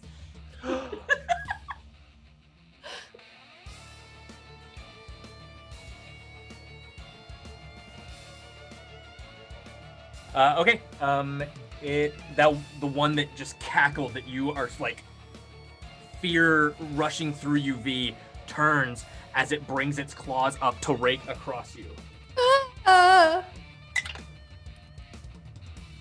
That is going to be a 21 to hit you. Yeah, that hits me. I don't wear armor. Thank God I raged. No, this is a fine. good rage. It's a good time to rage. 11. 11. As it digs its claws into you, it latches onto your shoulder. As it leaps up onto you, brings its teeth back, its jaw unhinged as it lashes onto your throat as it rolls a natural 20 on its bite attack. Ooh. Wait, so I take 11 points of damage? Is that what you meant Take by 11 11? points from the Okay. from the claws digging into your shoulder. That's half be 5. Oh, okay. Let me. There we go. Sick. Really, a 20 on that guy is 11 points of damage? Oh no! No. First The attack. second attack. I think we're about to find out what you just Yeah. got. Yeah. Yeah. Oh, okay. I was like, what? I'm so scared. You got Mhm. this. You got this. I mean, we kill this guy, I think it's over. No, no, still we've got They appear to be vampire lurking in the fleeing. dark. You've got yeah, there's vampire lurking in the dark. there's Greaser dude is lurking about somewhere, and in 40 seconds the turn undead will wear off, Got it. and Alright, so that's they might come back. You'll take Welcome them. 13 piercing damage that's already halved, Okay. Ooh. and 29 necrotic damage. Your hit point maximum reduces by 29 as That's as rough. it hits blood spurts out from your neck as it Holy begins to shit. drink and guzzle it. Okay. Keeping in mind that it cannot regain any hit points. It can't. I know. Like I said, you are that was a clutch move because you know Well done. you man. cannot- Well done, Ben It Light. was just about to get like Man. half of its hit points back. Yeah. No, I was not. Woo! Holy Hey, hell. Rhea, I request the highest of fives. The highest of fives. Mhm. All right, then. Yeah. There's some cackling in the distance. It's getting further away. Still dead. Seisha. All right. Southane is right there, I'm guessing. Like shortly in front of me. Now he is. I moved Excellent. you 10 feet. You're good. She kind of skids on her knees up to him as she's pulling a diamond out of her pouch and kisses it and lays it on his chest and says, "Your work is not done, teacher. Agma smiles on you," and casts Revivify. And again, you watch as the diamond glows, this golden form. This time you watch as it begins to unravel. But as it does, it turns into script. As it begins to form over his body, the words sinking in to his flesh. As you watch, as his eyes open up, but all he can do is, as he has almost nothing here. He has returned to 1 hit point. Yes. That comes next. But he is conscious. Yeah. Boss. Hey. Since Greaseman went behind the cart, I will swing around on the other side of this to flank it with V, who is currently attached to it, apparently. Bring down the fire-toothed dagger across its back. That is a 22 to hit. 22 will hit. All right. Let's put it out of its misery. Oh, I wanted to ask, can I use the rest of my movement to start helping him back to the group? Absolutely. Okay, thank you. Sorry. 38 points of damage. Jesus. Chris. Go ahead. Decent. Sing us this Noel's swan song. Yes! Nice. So, having it attached to V, I quickly pace around, come up, and jump onto its back. And as it's opening its maw, I just drive it in the same place, in the place where Vinley's hand has chill touched it. Drive the dagger through the spectral hand down deep, and I just like hold it in, just drive it down well past the hilt, even my hand, before pulling it back, attempting to sever as much as I can. Swift move, it just drops. Letting out this like almost gurgled cackle as it collapses to the ground, like twitching before it stops moving entirely. Your hex is free. And we are no longer frightened, right? You are no longer frightened. Sweet. Ooh. I used about 15 feet of movement for that, correct? Yes. Okay. I rush immediately to the side. Do I see that thing behind the cart? What is your 45 passive? left. The passive is 16. You do not. Okay, just put me at the edge of the map then. Oh, sorry. Yeah, you're good there. Goes the quicker move. Okay. I can't see him. No idea where he is. And I will just say, I don't see him. And that'll be the end of my turn. Okay. V. Okay. I'm trying to see. Okay, so that's Vinley next to me, and then there's Arkira. Do I see anyone who's still an enemy? You do not see any enemies near you, but you did see Voss run off towards the Vardo wagon and said that he cannot find him. Crap. I mean, I'm not sure V could do much better, but she runs over there too with her lantern. You can make an active search, which I couldn't do. Yeah. I'm gonna run over there and act and search. Okay. What do I Make roll? a perception check. A perception. Okay, that would. Okay, that's a 23. Ooh. And the light goes around as you crest around the other side. You see Voss, his eyes darting around. And then there's a movement in the shadow that catches your attention, but it's not really movement. It's more so an odd shape. As you see the light pour up underneath the Vardo wagon, and the wagon is not flat. There is a hump on the bottom of the wagon. Okay, I point that out to Voss. You go, I think they're under the wagon. Assuming nobody else heard V, I communicate that to the rest of the group. It's like, he's hidden under here. Circle around. Okay. That was your action to actively search. Mm-hmm. You have a bonus action left. I try to, I guess, position myself in a spot where if they come out, I'll attack them. Okay, you're on the opposite end of the Vardo wagon from Voss. Yeah, position, yeah. So that, yeah. Yeah, and as you stand there at the ready, you feel your ancestors merge back into you as your rage ends. Okay. You rage again. I have weird curiosity. If I like inflicted damage on myself, would my rage not end? It would not. Okay, okay. Not that I'm gonna do that. I'm just curious. Luckily, I have like 4 rages, but It does take an action to attack yourself, though. it does. No longer, Doran, no longer afraid. Kind of shakes his head a bit and maintains that. Will actually move up, grab Destrian, and drag him back towards the others, and kind of position them to where him and Fro have kind of taken up position to guard the merchants.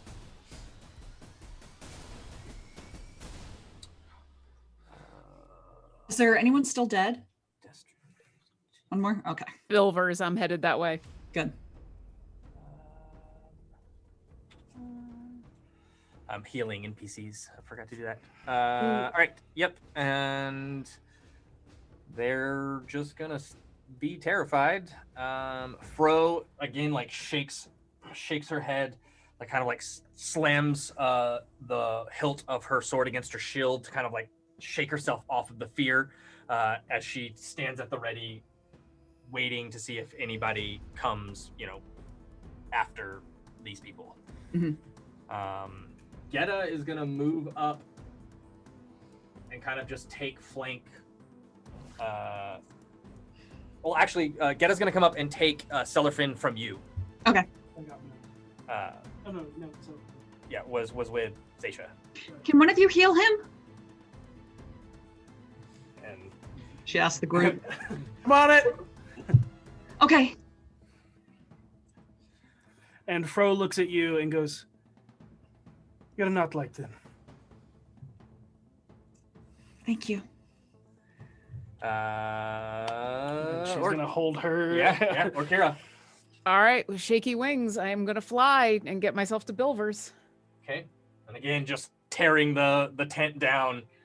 Since there's no bad guys in the way, and I think because she's feeling it now, she's starting to get real bad. She actually kind of stumbles in front of, like, to the ground in front of the tent and crawls into the tent, Okay. finds the toy maker, hand on the head, hand on the heart, and says, "You're supposed to be making joy, not leaving, not yet. I light up with fire and revivify, and he comes back with half his hit points. So you're at -6 now? I'm at -6. God. Jesus. The price to pay for no material components. That class is dope.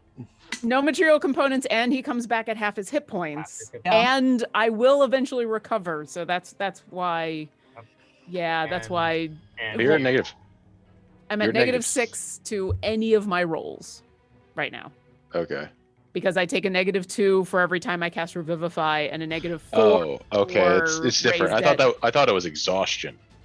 No. So this Okay. is Yeah. this It's like is the magical same. exhaustion. Yeah. Okay, it's- I thought because 6 is death, and I was like, Yeah. okay, that's Oh, a no, little no, no. melodic.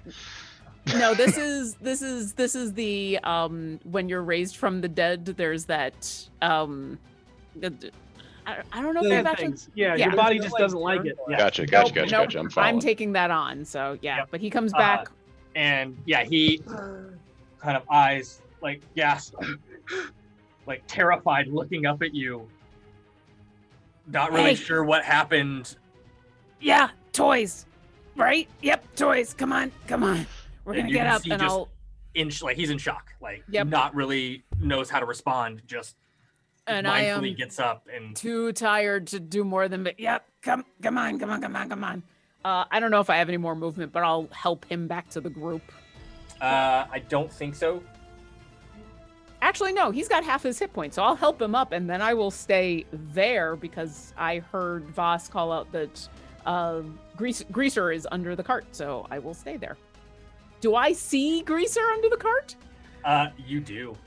Yep, with the light now cascaded and being made aware of his presence, as you're down helping Bilver, you look up and you see the creature just like clung and stuck, just like a spider to the bottom of this thing, and its eyes just stare directly at you. I can't do anything at the moment because anything I have as a bonus action won't work. But I will just give it kind of a very tired. You're next. I'm done. All right, Harold. Okay, who was it that needed healing again? Cellarfin is Yeah. at one hit point and throat still a gash. Can I see this vampire that's under the thing? From where you are, no. You know where it is. You know it's under the Vardo, but you can't physically see it. Okay, and then in that case, I'll bonus action, use Healing Word. I will cast it at 3rd level. I'm going to say to him, I want to say to him, "You good, man? You good? Here, let me give you a little hand. We're all gonna get through this just fine." And he's gonna get 13 HP. Nice. Wow. And you watch as your words just unravel into like this purple arcane magic that begins to suture his throat back together. Okay, once I do that, I'm going to try to move so that I can actually see where this thing is. Okay.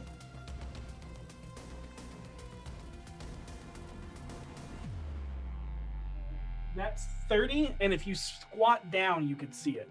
Yep, I'm going to squat down. And let's see here.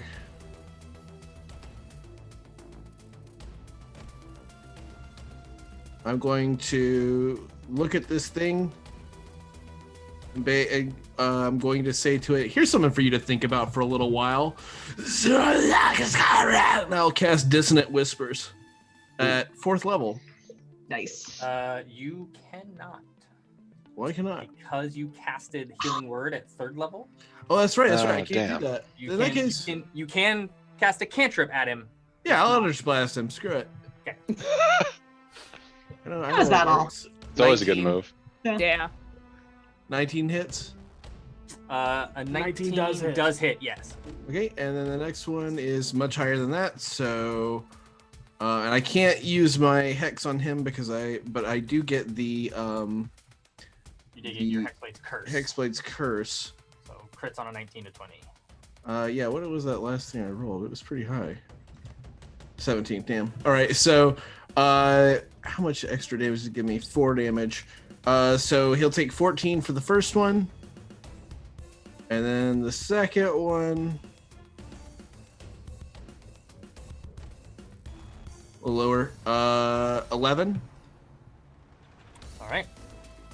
You throw as it splits and arcs around the wheels as one slams into his collarbone, the other one piercing him in the stomach as he lets out just this almost like guttural hiss as they shatter and dissipate, forming back in your hand. Awesome. Vinley. I can see him, right? Like if I take a step over, I can just like see him under the cart. Because there is light, and if you hunch down, yes, you can see him. Yeah, I'm just gonna bend down, do like a teacher pose kind of thing with like the hands on the knees, and then just point my wand at him and cast a 5th level magic missile at him. Okay. Because I'm tired of him messing up my sleep schedule. Mm-hmm. So that's gonna be 74.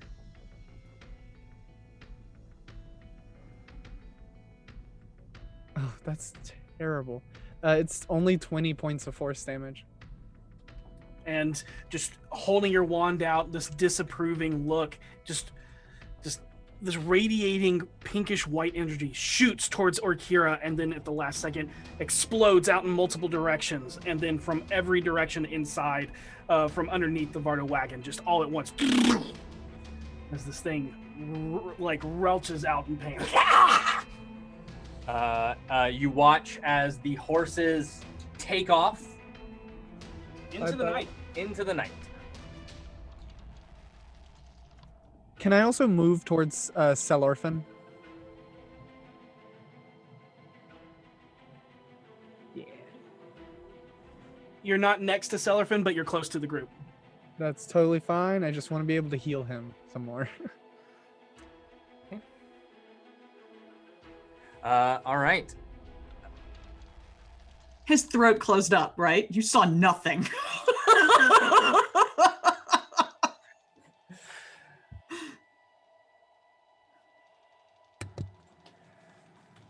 You watch as it drops down.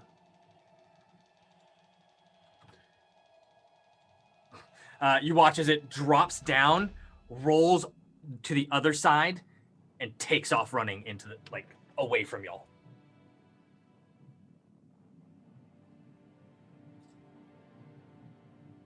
Yep, off the map. You watch as it just sprints. It's going to use its action to dash, and it is going to flee into the night. How far away does it get? Currently, it is 60 feet away, because that is... I can cast fly on people. How fast does Bernie run? Okay. They Yeah. run some more. You're gonna you actually watch as Celorphan looks to you, Harold. Thank you. And will actually take off, and he actually moves back to the covered wagon.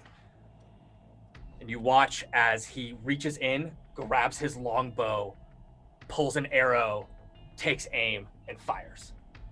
The greatest shot in all of Faerun, +4 to his attack. Do it. Take him down. on. 21, he hit! Yay! Yes! He's gonna do 6 piercing damage, which is half. I've really been buying this guy's stories this entire time. I really had no idea that we were so beyond these people. Yeah. Well, leagues beyond. The only one that can hold her own is Fro. Bro, I mean, yeah. Yeah. Yeah. All right. He fires 2. He actually gets 2 attacks. See, huh? You know, the other one goes woo. Whiff. No, it Yeah. totally hit. We can't see that far. Yep. But First try. Yeah, first try. That's his turn. Seisha, it's your turn. All enemies have fled, 2 of which are really, really far away. Yeah. Like unreachable far away. Yeah. Right. And it's currently 60 feet away. Yeah. How far away are the horses? Horses are going to be about 40 feet away. No, they're going to use their whole action. Oh, right, yeah. So it's going to be 80, 100, They 100. horses can move 60. 60, 120, so it's going to be 100 and 40 from you. All right. I'm going to grab the rope I have and summon Bernie and try to go catch some of the horses. Okay, absolutely. Easily, and you take off a running or riding. Yep. Voss. 60 feet away off the map or 60 feet from me? It's going to be, hold on. 60 feet from the Vardo. It's going to be 70 feet from you. If Damn. it moved 60, you were 10 feet away.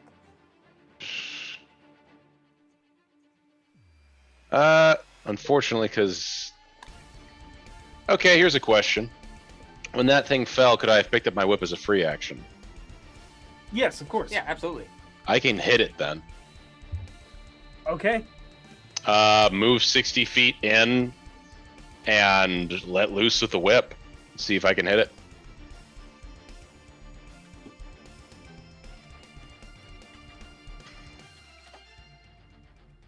It's a maybe. 18. 18 will hit. Okay.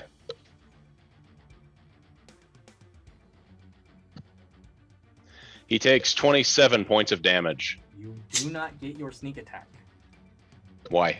Rakish Audacity, you have to be within 5 feet of it. Okay. I like the name of that ability. He takes 7 points of damage then.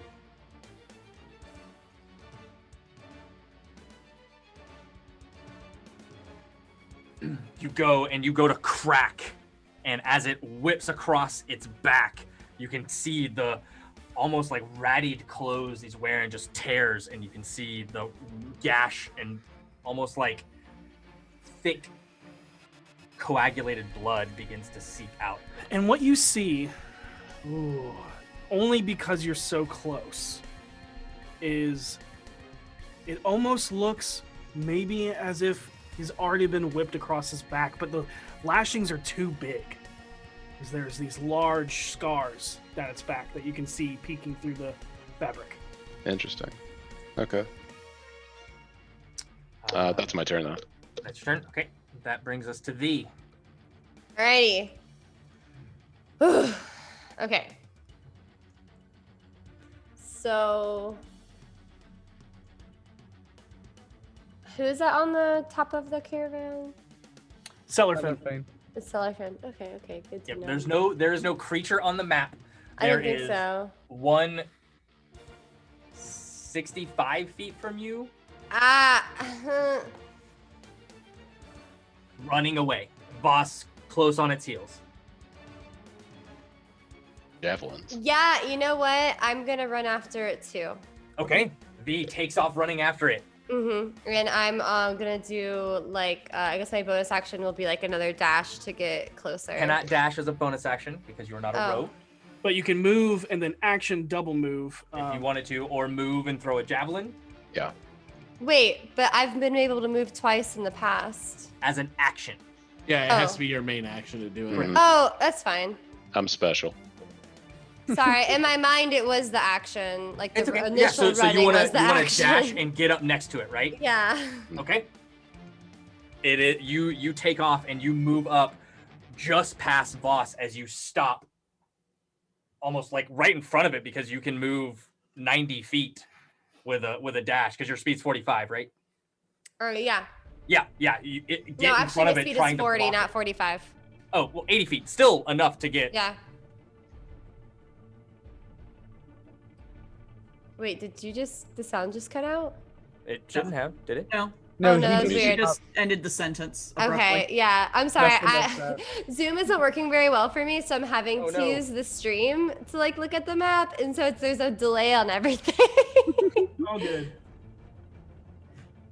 All right, you're gonna watch as Doran is going to rush around to the other side. Now that not seeing any threats, but keeping everyone on his eye, he actually is gonna hop up on the armored wagon, the wagon with the pedestrian's wagon, pull out a heavy crossbow, take aim, and fire. Okay. If I don't take or attack this turn, if I rage, will it just go away? If you do not get attacked or attacked before the end of your next turn. Next turn. Okay, I'll rage. Okay.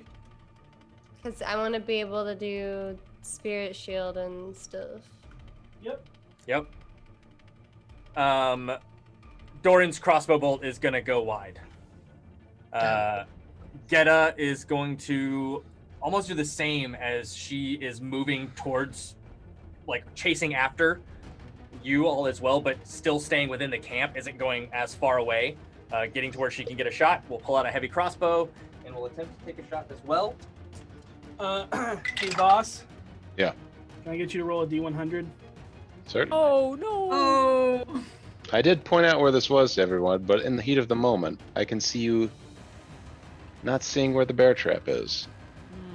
27. And like goes to fire and looks down as it is literally right next to her feet. You were warned. Yeah. But the crossbow bolt goes wide. Does not hit. Fro, feeling like it is her job to protect those that cannot protect themselves, Stays with the others, not leaving their side. Almost slowly panning 360 around, keeping eyes open as she looks around. Orkira, it is your turn. Okay. With shaky wings, I take to the sky. I'm gonna fly 50. I do want to get like 5 or 10 feet up, and then towards the vampire, my full 50 feet. Okay. And as I do, the first thing I'm gonna do is sacred flame this dude. So it needs to make a dexterity saving throw DC 18. All right.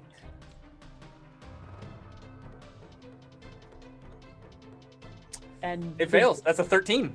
Nice. Oh. It is going to take 15 radiant damage as the word I use for my verbal component is a snarl in Draconic as I just go crap, but it comes out in Draconic.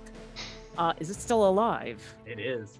All right. As my bonus action, within 60 feet of me, I can summon my spiritual weapon. And so you're not actually getting flanking from this, but V will get a fiery phoenix in flanking with this creature, lighting up that area. And we have a mini for it. Oh, look at Oh, look at that! Cool. I am so excited. Nice. And as part of the bonus action, I get to make an attack with it, although now the -6 is going to come into play, so let's see what happens. A 16? A 16 will hit. Oh, okay. Oh, It's not going to be a ton of damage, but that's 11 force damage as the Phoenix appears and just rakes across with Radiant Claws. All right. Sing us that swan song. Wow, nice. The raking happens, and this thing goes up in flames as then the spiritual weapon just dives into it and sets it it's radiant fire, but it sets it aflame, and Orkira will land next to V, and she's still snarling and shaking under her breath, and will say, "I hate these undead so much." And it's almost as if Orkira's eyes themselves are burning with the fires of the Phoenix and hatred as you look down and this corpse is just burning to a crisp. And that is where we're going to stop and take a break. If you haven't already, please enter #Beyond or #Eldritch into the Rock Punch ATL's Twitch channel in order for your chance to win an Eldritch Magic miniature or a player's bundle. We'll be back in about 15 to 20 minutes. Yeah. And we're back. Hey, everybody. So the BFGs in the caravan they were with got attacked in the middle of the night, or was it just somebody's nightmare? Oh, who knows? It was definitely vampires and no vampires. That's exactly what happened. Yep. Knolls on the grassy knolls. Yep. That pun was done. It was a bloodbath. Many NPCs Died? died. Were Some killed? are still dead. No. No. Everybody, all of them got brought back. Okay. Oh, wow. Cool. All of them got brought back. Nice. Yep. Orkira is heavily weakened as she has used aspects of the Phoenix to breathe life back into these people at a detriment to herself, along with the aid of Seisha, who has burned 2 of the diamonds to revivify. Without getting into it, you chase down the horses. You're able to slow them down, bring them back. And as you watch as this humanoid, this male vampire who had pallid gray lifeless skin, not gaunt and stretched over the bones, as he looked around, his hair was wet, glistening with as blood pours from his mouth, that you fought. Orkira's spiritual weapon of the Phoenix ignited it on fire as it shrivels up, its flesh burned away to ash, as the fire of holy spiritualness burns away, all that's left is the smoldering, charred bones of this human creature, teeth still fanged. The same thing happens for the knoll that was felled in the campsite. It erupts into ash as it just burns away, leaving nothing but a skeletal remains. What is everyone doing? I've ignited my hand and produced flame, and I look over at V, because I think we're the people standing around this corpse, and I say, You, V, and Boss. Yeah, Okay. Boss is here too. yeah, I need to make sure that these things are not coming back. Yeah. Do whatever you need to do. As she's doing this, I keep lookout. I know it's night, but I keep lookout for anything or listen to anything that's coming back as she's getting ready to do this. Noticing make a perception check.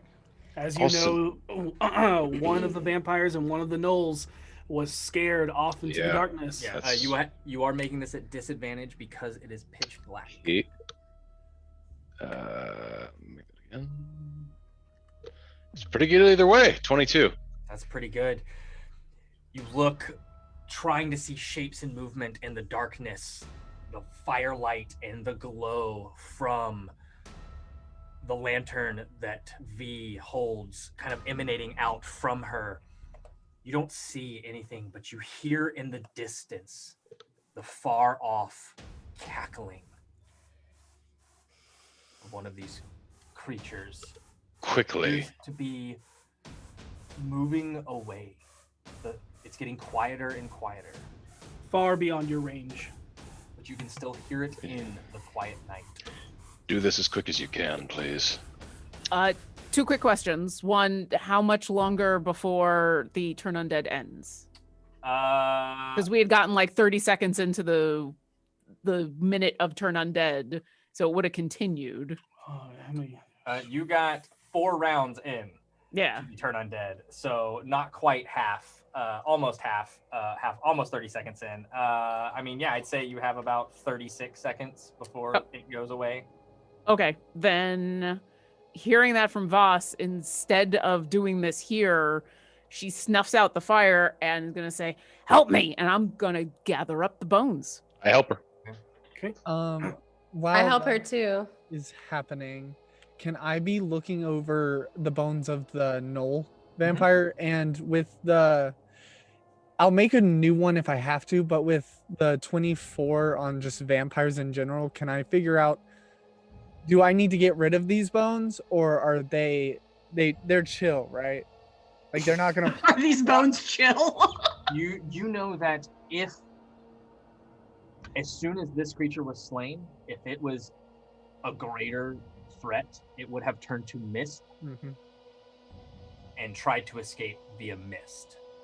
Then can I quickly, while everyone's kind of distracted by the terror and like gathering up what they're doing, can I just kind of like pull out the portable hole, put it on the ground, swipe the bones in, pick up the hole and put it back? That is more than a sleight of hand. You're gonna have to do a stealth check if you want to try and avoid everyone's eyesight. Seisha is away, and or Kira is away, so you know that the big I think I'm the only one that's there. And the NPCs. all of the NPCs, but yeah. Yeah. And would I have disadvantage on this from my armor? Yes. I don't. Because I'm not like Mechanically, yes, because Okay. it is a stealth check, and you're trying to quiet. And so it's at that point, it's like you're trying not to clank as you. I rolled a 19 and a 2, so Oh. they just died. They don't see anything. So I just literally turn and look down and see you putting down the hole and swiping the body in. Yeah, I'm literally just grabbing the bones and putting them in the hole. You notice Fro notices you do that. I look over in the direction Orkira is going to be in, and I look back at Vinley, and I pretend I didn't see anything. Like I don't say or do anything. Harold's like, that I'm gonna pull my mask off and be like, check on everybody else, on like people who aren't in our party, because we're used to traumatic, awful events. Yeah. Cellarfin also comes over and he's helping quell Destrian and Bilver are in shock from having just died and then been brought back. Cellarfin has put on a like, I can't deal with this now. It's the job. We have more important things to worry about. There are other people in need that need my aid. Fabian still hasn't come out of his tent. Okay. He is still very much hiding. And Or Demay, dead. or dead. Just He might be let dead. him exist there. But Demay and Destrian are. Who was the other one? Grofo? No, the other one that died. Get Oh, and Bilver. Sorry, Bilver, Demay, and Destrian are kind of in shock. Yeah. Okay, I'm gonna go check on who is it that's in the tent still? Fabian. Fine. I'm going to just kind of I take the mask off first, obviously, and then I kind of peek my head in like, no.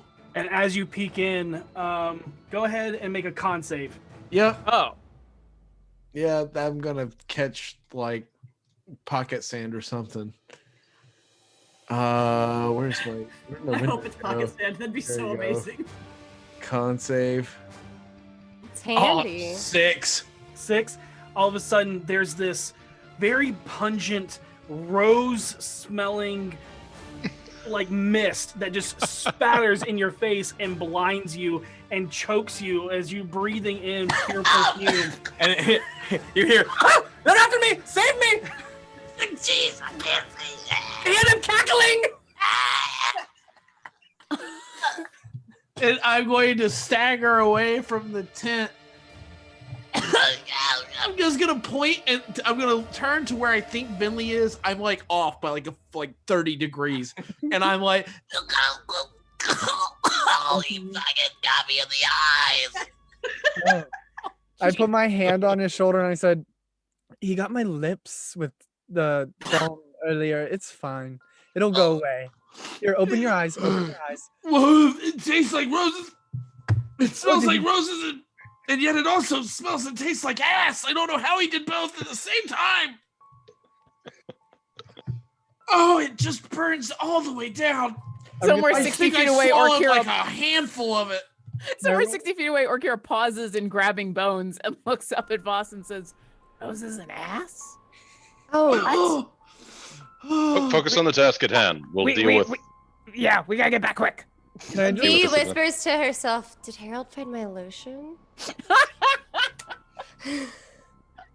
Can I roll a medicine check to try and like clear his eyes? Absolutely. Natural 1, you poke him. 10. This is payback for the hair, bitch. Oh, no. A 10? Yeah. It takes some time, but you pour some water from the water skin, and instead of doing like small drops at a time, it's kind of just like flushing his eyes, which is better, just less comfortable. Yeah, and I'm fully just like forcing his eye open. Ow, ow, stop squeezing! I'm Ah! just not gentle. Yeah, just like a bottle of water is like. Fro walks over to Fabian's tent, throws it open, brings him out by the scruff of his nightgown as she sets him down. And you're safe. I told you I would not let anything come to harm on you. I took one down. I got him. Catalog did it. Does it every time. What weapon did you happen to use to bring this one down? Rose and ass is what he used. I can smell from here. He's a goddamn hero. We back at the It's actually called Fields of Pleasure, but yes. What fields did you find that in? The abyss. Mm-hmm.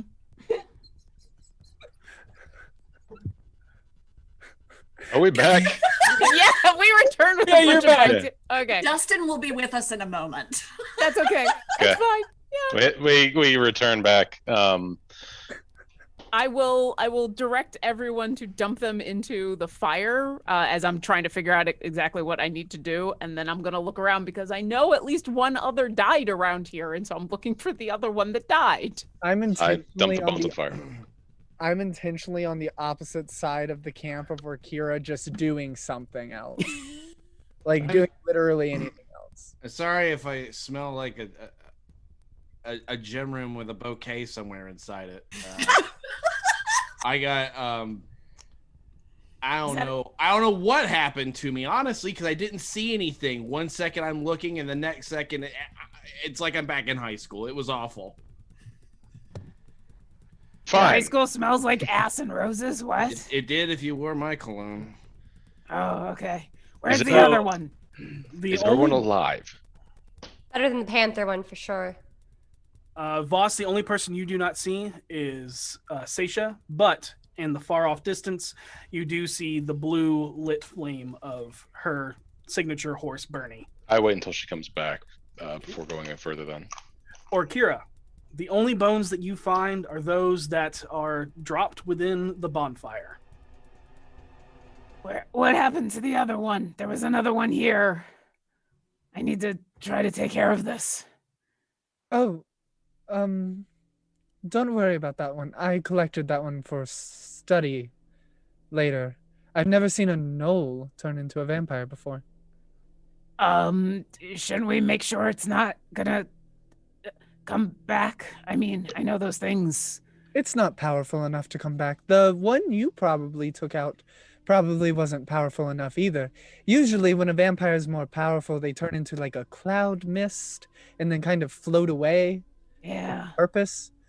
But they just turned to bones. So there's really no need for the bones anymore. Does that correspond with what I know about?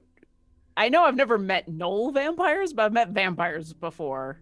Does this correspond to what I know about vampires? You're familiar enough with vampires to know that greater vampires will turn into mist and lesser vampires will basically be rendered useless. Okay. You've never encountered gnoll vampires, so it's a grab bag.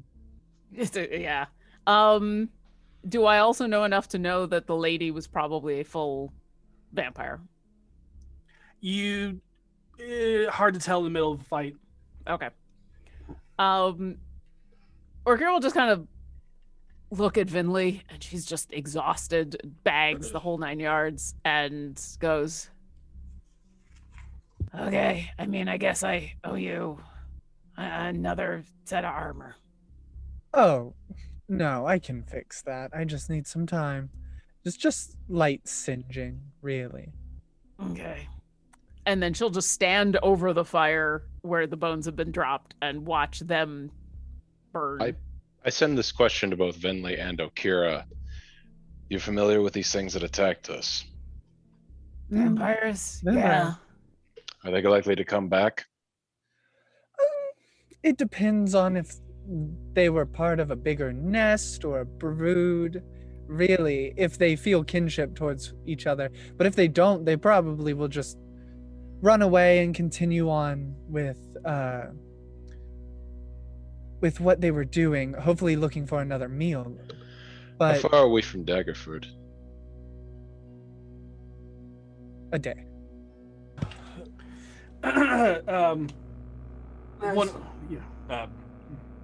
Bilver will actually speak up, kind of, for the first time, quiet to his voice. He does not speak in such high volume. Daggerford is safest as a 4-day ride. A hard 3 days if you push yourself, which is what we've pushed for. So we should be there by nightfall tomorrow. These things, from what I understand, they can attack during the day. Correct? Yes, We they are. encountered one, did we not? You did. It was very overcast and rainy. There was no sunlight that day. Gotcha. Oh. I leave this open to the vote of the group then. Do we want to press on through the night and risk exhaustion, knowing that during the day we will be safe from another attack from these things, or do we wish to continue forward? Or do we wish to stay camp for tonight and then ride throughout the rest of the day, knowing that we may be attacked again? What if we had everybody else sleep where we were sleeping instead, and we stay out and just keep watch out here and be the only ones outside it? And I would rather- they're completely safe. I would rather set up and be prepared for if they come back at night. If we're on the move, it's going to be very hard to defend ourselves, especially from these things. They move very fast. Mm. And I do, yeah, come here, everyone. And she'll pull everyone who's there of our group to the side. Is Seisha back yet or no? Yeah, Seisha will become galloping up about right now. Oh, with perfect. 3 horses in tow. Seisha, I need to actually talk to you as well, too. Oh, okay. Fro, do you mind taking the horses? She'll hand the horses off to somebody Yeah. and head over there. Cellarfin will take them. Okay. So we all remember the spell, the ritual that I can do, right? You've got to be more specific. Which one? You have like a few? The one contacting the soul of a deceased person. Oh. Yeah? Yeah. I could probably use the bones of the one who tried to run, and we could most likely talk to him and see what happened and if they're likely to come back. Does he have to answer us honestly? No, it's just a conversation. Then it's pointless. He's going to want to see us dead. No, I don't think you understand. Most vampires aren't turned willingly. So Yeah, she won't be contacting the vampire. She'll be contacting the spirit of the person who died. Oh. I would rather save that powerful of a spell in case the one comes back. it's a ritual. Oh, It'll just take me more time, and if To push you, comes to shove, I'm sure he'll help us fight her if she returns. up to you. You loved her. No, unless you loved her. That's I don't know. All the stories I read, they kind of romanticized vampirism a little bit. Oh, you read those books? Yeah. They made no sense. I don't understand why anyone would find that sexy. I never read them, but I knew other girls who did. it's the Because he was so deep and he felt so much, and And the their love power. could last and extend beyond time. Finley, if you're going to do this, do it now. I suggest the rest of us, because Okira brings up a good point. We need to set up some sort of perimeter then. I'll reset my traps. Anybody who can work, those who weren't revivified, I need help in setting up a small perimeter before we continue through the night. Shouldn't Well- take more than a couple hours. we should split into a group of 3 and 3 then. I will take Orkira and Harold, just so that I have someone there in case it goes wrong. And then you take V and Seisha, powerful and able to spot anything coming. Actually, we should have one person on each team that isn't able to see in dark vision. How about who can. here can? Who here can't? I can't. I cannot. But you have a lamp. Okay, I so we have a have, lamp. we I have do 3 have a people. So one lamp, team so has that's to have. fair. So one Yeah. team has to have 2. All right, then we're good with these teams. Yeah. Can I make a suggestion? Yeah. Because I like Vinley, I like your idea, but it only makes sense if we're gonna hunt these things down. Now, I'm all for hunting a bunch of vampires down, but And Orkira will glance over at the caravan and say, but we're protecting these people. We can't go hunting vampires while we're still here protecting these people. Right. No What is one's the- going hunting. We're just setting up a perimeter. But what I'm saying is maybe we save the seance for another time. Is that what this is? Yes. No. The last time we did this, you summoned a spirit that almost killed us. Oh, that's the same True. spell? That's a good point. Yeah. Yeah, but we can't be scared of using magic for the rest of our lives again. Yeah, but In we're any not other in- situation, perhaps not today and not now. we're not in a condition to be able to deal with something like that again. Agreed.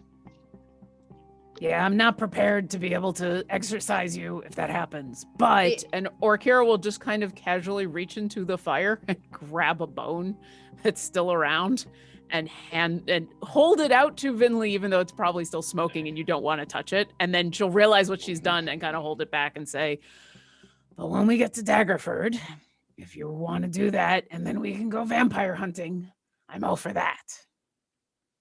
Very well. I like that idea. Okay. I'll go help set up the perimeter.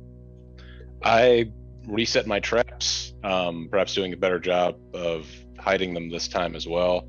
Also, with the small strands of piano wire that I have, if I can find anything between two sets on trees, anything like that, to put ankle-high tripwires, I'll do that as well.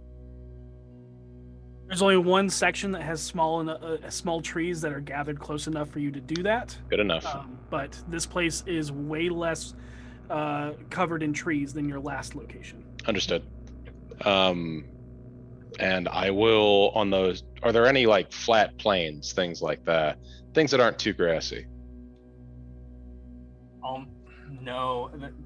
Almost all of the grass, save for what is just off the road, is going to be tall grass. Okay.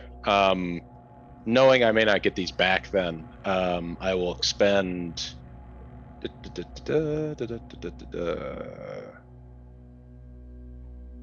one bag of caltrips as well. Okay. Scatter them about an area. Yeah. Can I also collect the burned leather armor and start working on mending that back to usable condition? Absolutely.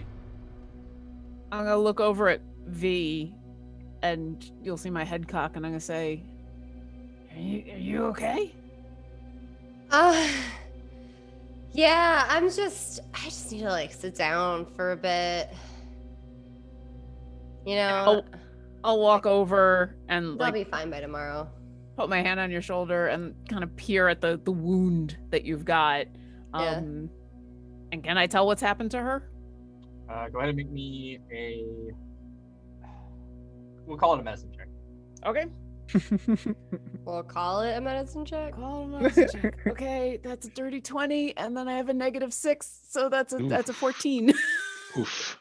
You look at it and you can see the bite mark, which is a lot wider and like a lot more holes than that of the others who were bitten by the spawn.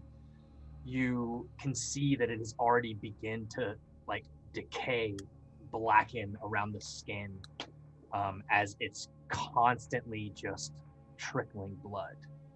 And it just, you put pressure and it just, that bleeding will not stop. And Sick. In more than one way. Literally. Do I recognize what's going on here, that she's been temporarily she can't get those hit points back? Because I have a way to fix that. I would say you've seen it enough to know. Okay. She'll root around in her bag for a second and say, hold on just a second. You'd probably be better after a night's rest, but just in case those things come back, we don't want this to fester. And she is going to grab some of the diamond dust, and she's going to hold it in the palm of her hand and say, hold still, okay? Okay. And you'll watch the diamond dust glow like it's on fire itself, like it's glowing from the inside. And she'll press that up against your wound, and she'll cast Greater Restoration, which does one effect, reducing the target's hit point maximum. Yep. So the diamond dust hits the side of your neck and it burns. Like there is that like pouring alcohol on a wound. But almost just as quick, that burning sensation turns into a cooling, calming, almost like putting icy hot on you, where it's hot at first, but then cools. Okay. There, that should be better. And That's just so you know, you did not heal that damage, but you are healable. Yeah. And so you watch, or Kira, you watch as the bleeding stops and that decayed flesh around the bite goes back to normal, that darkened brown skin of V's flesh. And she'll pull her hand back and kind of shake it off a little bit, and then just very casually reach back out and touch your shoulder and say, that should be a lot better. And she'll cast Cure Wounds at first level, and you'll get 10 hit points back. Sick. I'm about halfway healed.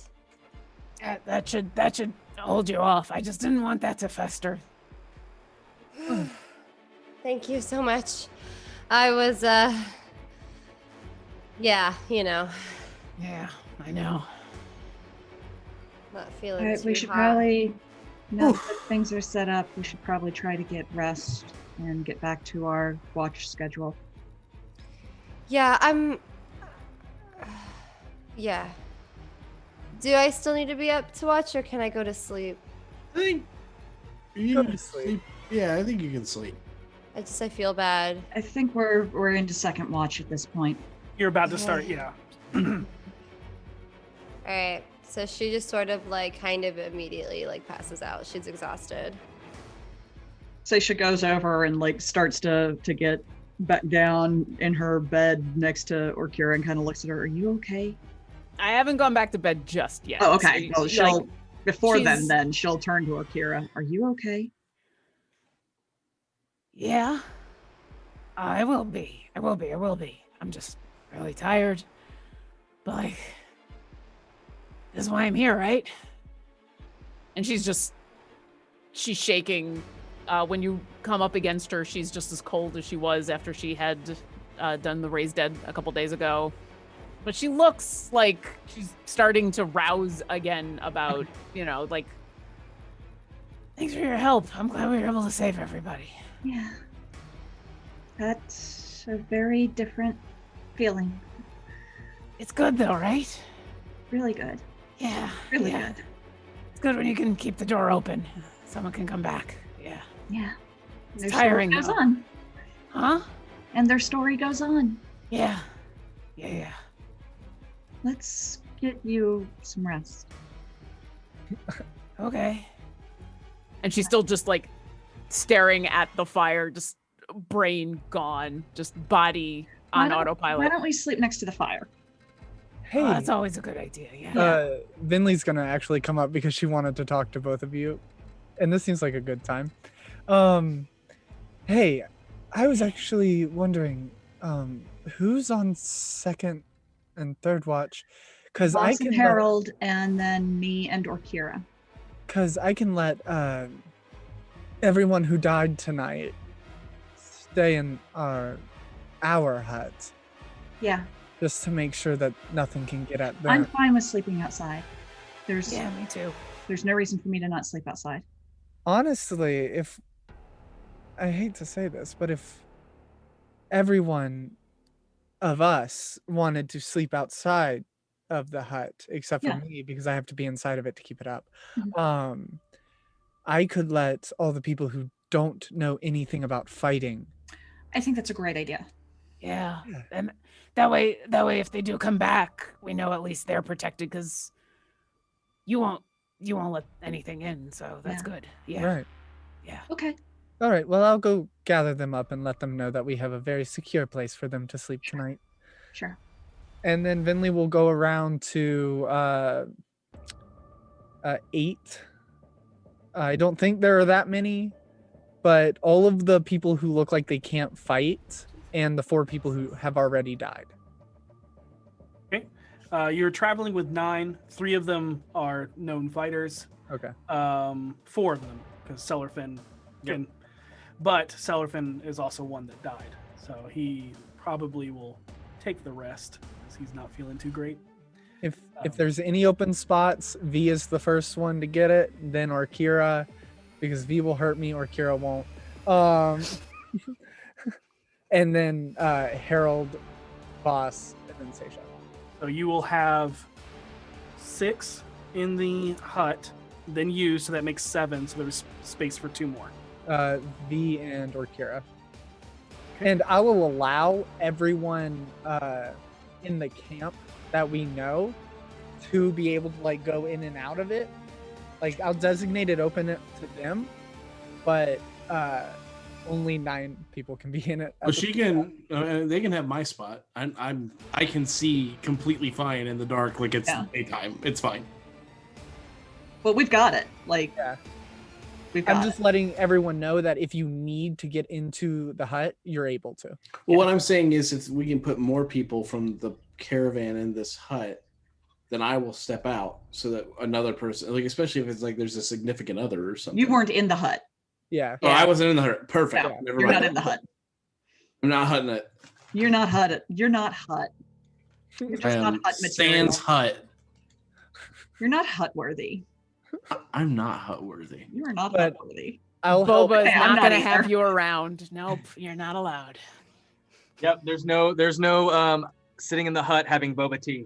Oh, I want boba tea now. Oh my god. I quit.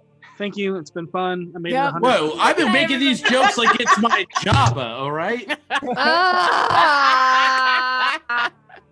Why? Anyway, I do this voluntarily. Yeah. Yep, don't fed. Oh my Seisha, Play the game. once- We're a game. We're once playing they a get- game. Play a game. Play a game. Once they get everybody like toward the hut, Seisha's going to go over to Voss and Harold. We're not waking Orkira up still. Have you tried to push me towards the hut before this happens? Because she's still No, standing by the she's fire. gone over to the boys or the guys rather, and she's just telling we're still not waking Orkira up. That's No the worries. plan. All right, and she'll go back over to Orkira. Hey, Hey. Venley said there's a spot in the hut. Okay. It'd be more comfortable in there for you. Okay. So come You on. don't want me out here in case that thing comes back? If the thing comes back, I'm coming to get you. Okay. Yeah. Don't because worry, I we can- won't kill the vampire without you.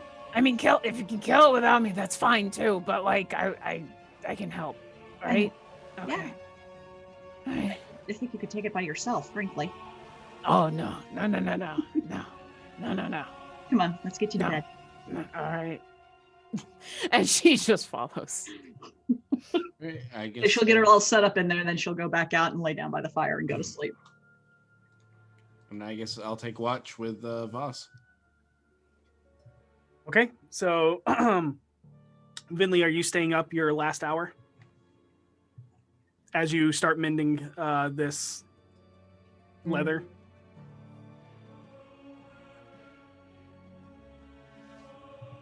I'll stay up as long as it takes to get the leather done, and then I'll set the hut and make sure everyone's good. Okay, that's only going to take like 10 minutes. Yeah, I'll let the next shift take over the next hour. Okay. During that time of mending, something that you've noticed is ever since she saw you sweep the bones into the portable hole, Fro's eyes kind of shifted towards you. And as you're mending this leather, she'll walk up to you. Oh, hey, Fro. How are you doing? What happened to your friend? How did the campfire instantly burn him away? You know, there are a lot of mysteries in this world, Fro. And I can't answer them all. He just burned. And now I'm fixing his armor. I'm pretty upset about that. Make a deception check. I kind of want to make you make it at disadvantage, but I won't. 18. Wow. I rolled a 19. Yeah. Come off like believes you, but you definitely come off as just cold-hearted evil. You're just like, oh well. Shit happens, Fro. So Why do you not care? I didn't actually know him that well. I didn't know his real name. That's why I called him friend. He seemed fine with it. He never said anything. You call him friend, but you do not have remorse? Well, No, because I didn't have anything to do that with the death of him. Did you get my note, by the way? I did, but we're not talking about that now. What was he to you? And you feel that this question is very direct.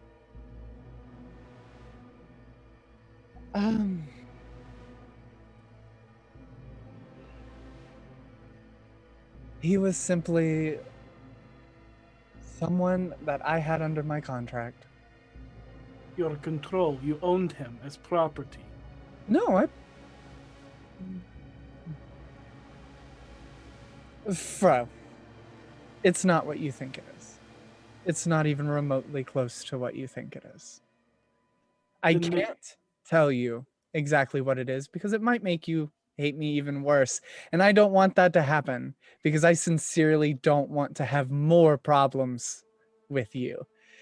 But just know I was doing nothing wrong. And the person you saw burn, they're fine. What are you going to do with that monster's bones? I didn't think anyone saw me. I study death and the ways that it has on living and not quite living, but still walking around. You know, I enjoy that kind of study and research. And plus, if I hadn't noticed them, a lot more people would have been dead. I see that you worship the end of everything. Will you make sure that they see that end? Eventually, everyone's going to see the end of everything. Will you make sure that they find peace? Yes, that's my job.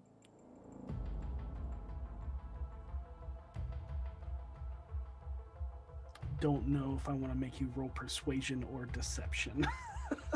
Because it's a little bit of both. Yeah, she very much feels like, yeah, I want to make a soul feel at rest and at peace because I don't want anyone to have to go through what I felt when I died the second time with that weird mysterious entity. But also on a very different hand, she just simply doesn't care. A lot of the time what happens to someone's soul. Because all she cares about is the body. Okay. If it helps, they're both a -1. Make a charisma check. 16. Yeah, Good we dick, roll bro. well. Okay. All right. And you can see that she is taken back by your coldness, whether she believes you or not. That doesn't really seem to be the forefront right now. It's more so the, like, how can you be so cold? Yeah. And she goes, you're very cold. You know this. I've been working on that. If you are so cold and you care so little, even for those that are aiding you, and she looks at you very sternly, why do you threaten me twice and then offer aid? Well, when I threatened you, you were being rather aggressive towards one of my friends. I was not being aggressive. I don't read social cues very well, Fro. But when I offered you aid, I don't like the free will of others to be taken from them in any capacity.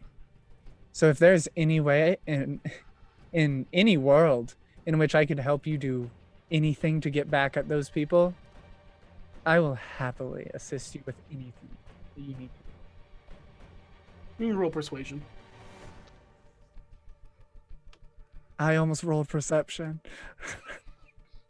That's a +7. An 11. Still rolling well. And she goes, it's hard to see what you truly feel because you're so closed off. I don't know. I don't know if I can trust you. I don't like what you do. Magic is just power. I'm afraid you're going to use it to overpower those that should not be overpowered. Treat them as they should not be treated, even though your words say otherwise. You don't know where I come from. You do not know how I see magic. Vinley just smiles, and once again, it's her smile, which is kind of creepy because she didn't do it for 100 years. But she just kind of smiles at Fro and goes, "I think you would freely get along with my companion Bill. He hates magic as much as you do. But we've learned to work together, so potentially one day you and I will. And I'm sorry if my coldness is off-putting." Is your friend Bill also from Athkatla? I don't think so. I don't know. He hasn't told me much. He's a very mysterious stranger kind of person. Stop talking about me. Absolutely not. And it's about this time that she's like, I think you should go protect the others, but I'll be watching you. And I will be watching you, Fro. Maybe you'll learn something. She'll turn and make her way and start her perimeter check. I love Fro. So for the viewers at home, when we first met Fro before she was rude to Seisha, I wrote a note next to her name. And it says, kinda hot. I think I'm going to erase it and change it to, yeah, no, definitely hot. And yet the chill in this camp right now is palpable. Oh, yeah. All right. Two strong women that are like just like kind of staring at each other like, who's going to make the first move? Yeah. Who's gonna be? Okay, so for our guys, you are with Fro, but Harold has daylight vision. So Harold, you can roll with advantage on your perception for the time being. Please do. And Voss, if you wouldn't mind rolling a D100. Certainly. 21. Okay. Where am I? There we go.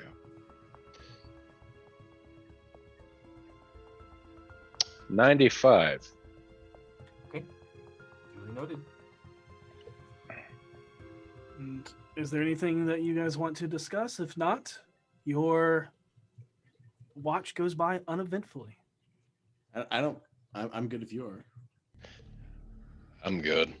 Yeah, we're both just like quietly drinking and like, just like, yep. We're king of the hilling it. Mhm. Fro also doesn't say anything. Every so often you can see her looking towards the hut, but other than that, she's head on a swivel, making rounds. Yep. Piercing, glowing purple eyes, just like looking around. Harold, there is something I want to talk to you about. What? Oh, wasn't falling asleep. Yes, of course not. I have a request for you, actually. Oh, I know almost every song. What do you want to hear? Harold, look deep inside your heart and ask yourself if that's really what I was going to ask. Frere Jacques? Anyway, I need you, next time we set camp, I need you to sit into the same cart with a toy maker. Why? He is involved some way with the orphanage at Daggerford. Well, I mean, he makes toys. That makes sense. The orphanage I was sold in. Oh. I see. I haven't been there in a while. Things may have changed. I don't know this man, and I feel I am too close to the topic to be objective. Sure, I don't mind stopping. I would like you and Vio Meliana to sit and see if you can ascertain his true motives.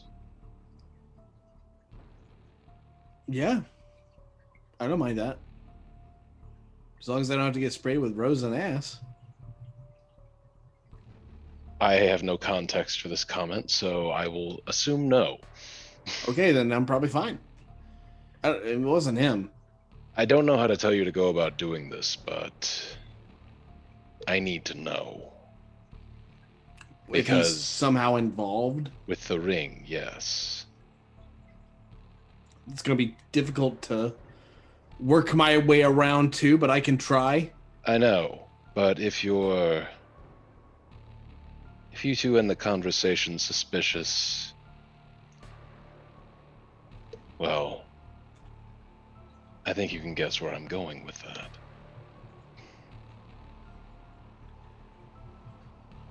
I need to know before we hit the city. I'll do my best, but I gotta tell you, he hasn't hit any weird notes with me yet. The ring must work subtly at all times. Sometimes when you least expect it. Subversion is in our blood. He looks over at the toys hanging from the cart and's like, subtlety doesn't seem like a thing this guy does. Someday I may tell you stories of things that I've done. But I will say, you'll sometimes wait months. Years, even. I need you two to do your best. I know I've put you in an uncomfortable position, but... And I'm afraid, because I let slip this to Vio Miliana, she's going to do something blunt and intrusive, so I hope you'll be there to temper her, so to speak. Vio Miliana does a better job than you give her credit for. She knows what she's doing. Even if she is blunt and sometimes a little like crass with the way she handles things, she's got such a charm about her, most people just look past it. And I hope that comes into play. But please, if you could do this for me, I would appreciate it. If the guy's involved, I want to stop it, but I just want to go ahead and voice to you that I'm biased already in the fact that I have doubts against the fact that he's a part of this. Harold, whatever you and Vio Miliana decide, I will make my course of action. I'll make sure not to tell her that, or she's going to be like, well, I think the only way we're going to know is if you like go on a water slide. Would you go on a water slide? This is why you go together. But I go on a what? A water slide? Do you know what a water slide is? No. It's like a slide with water on it. It's literally. Why is there water on it? Because you end up in water and it makes you go faster. Like a plank? Not like a plank, like a chute. Like a chute you go down. Oh, you just forget it. To you, that's probably just like every Tuesday. What? Because you're a sailor. Forget it. Water parks are very cool, but apparently to people who live on the water, it's not all that interesting. Ooh. I just slowly look away back into the night, not knowing what the hell to say about that. Harold's just grinning. And I think on that note, we'll end your watch. You can awaken Seisha. I will go to sleep in the covered wagon. Okay. But it is Seisha, Geta, and Cellerfin. Cellerfin has slept his 4 hours, so he's up anyway. Okay. How's your throat? It feels fine. Okay, good. Glad you're okay. You can definitely see the scarring that will definitely be there. Yeah. He just kind of touches it. Glad you're okay. Thanks to you. Thanks to everybody.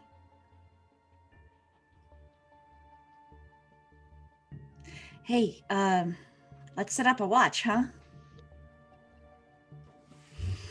And she'll kind of perk up on top of, oh wait, the map's not up anymore. There was a rock outcropping that kind of sat up. Grassy knolls. There's two grassy knolls, and then in between there was a small set of trees, and then there was a rock right there. So Yeah, the Seisha's gonna go perch up on top of the rock. Okay. Cellophane is going to make his way up to on top of in one of the trees. Kind of just perch up there and kind of keep an eye out. And you see it takes Geta a little bit as she kind of holds Destrian's hand, kisses his forehead, and just double checks to make sure that he is safe in this bubble. Yeah. Before making her way out. Does so by like tossing a rock towards it, and you see this rock go flying towards this translucent dome and just dink falls off of it. And with that, she stays kind of in the encampment area near the firelight. When I get perched up there, just in case, I would like to use Divine Sense to make sure there's nothing undead within 60 feet. Okay. You close your eyes and focus, sending out your wave as you wait to see the knowledge of what's around you. And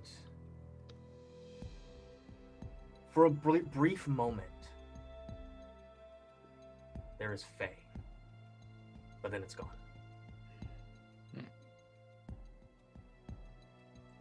Seisha kind of glances over. Was it in Cellophane's direction? It was not. It was in Harold's direction. Oh. Huh. Mental note. Interesting. Okay. But there are no undead. Yeah. No celestial, no fiends. Okay. And unless there's any conversations that you need to have. No. No, mine is just worrying, coming up with horrible reasons why there might have been a Faping. Don't mind me. Changeling, what? If you will make a perception check. At regular, because you would be at disadvantage, but you have help. You don't have Harold's Devil Sight. Yep. Yeah. Perception. There it is. Oh, sorry, it double rolled. Dirty 20. Okay. And then if you will roll a D100. Sure. As well, since you are the only player on this watch. 79. Okay. All right. Quietly watching on edge after the incidences of earlier. Watch goes by uneventful. The morning light comes washing over the dew-covered grasslands that glisten as if covered in diamond dust. The shift in temperature is exceedingly noticeable as the sun burns through the chill of the night and engulfs it in blazing warmth, letting you know it's going to be another sweltering hot day. Oh boy. Great. Everybody wakes up and long rest. Long rest. Yeah. Yay! I can live again. Orkira wakes up, sees the sunlight, glances over at, I guess Vinley would be right there, and just rolls her eyes and then smiles and gets up. And as you all have a quick breakfast and everything, two people approach you, Orkira. Is one of them Fro? Because that's... It is. Yeah. Who's the other? Damay. Okay. They would have found me over by the fire because despite the fact that it's hot, Orkira is freezing. Yep.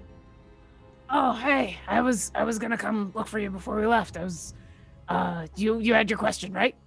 Yes, before the ashes and coals are quenched, would you ask your phoenix if my brother is still in Athkatla and if he is free? I have no third question. Okay. So, I can do a yes or no for the is he in Athkatla? Athkatla.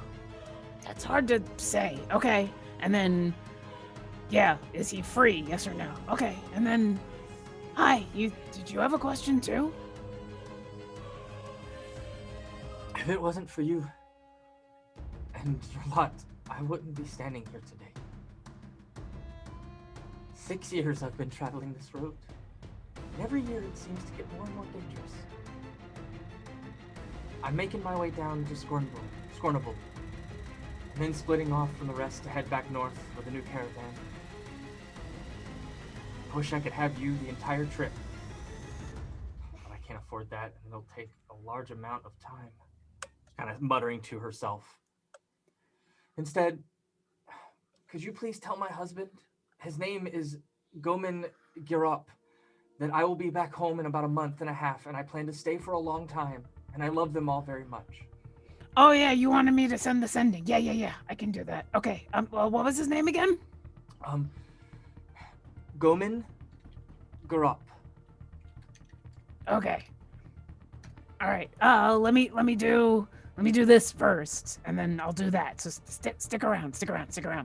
And she puts 5 coins in your hand. And closes your hand. And I'll try to push them back and say, no, you don't have to pay me for this. That's fine. I can just do this. This doesn't cost anything. And she'll close your hand around it. Consider it a tithe. And we'll push it back towards you. And that actually worries Orkira in a way, but she can probably tell this is trying to say no is going to cause more problems at this point. So she'll just nod and put the coins down. It's 5 gold if you want to mark it on your sheet. Okay. Yeah. But the word tithe actually bothers her a little bit. Fair, but yeah. Yeah. I think she can very clearly see that's just not gonna arguing with this person is not gonna help. Yeah, so first we'll cast I will cast Commune since it's a new day, so we can go ahead and do this without a problem for Fro. Fire erupts into red flames. Hi. Okay. Lots of questions recently. I miss you, so I don't really mind. I hope you don't mind. That's not one of my questions. First, Fro wants to know, is her brother still in Athkatla? You watch as the flames flare up. And I'll look over at Fro and say, yeah, so you still want is he free? She just nods. Yeah. And she wants to know, is he free? You watch the flames just pitter out.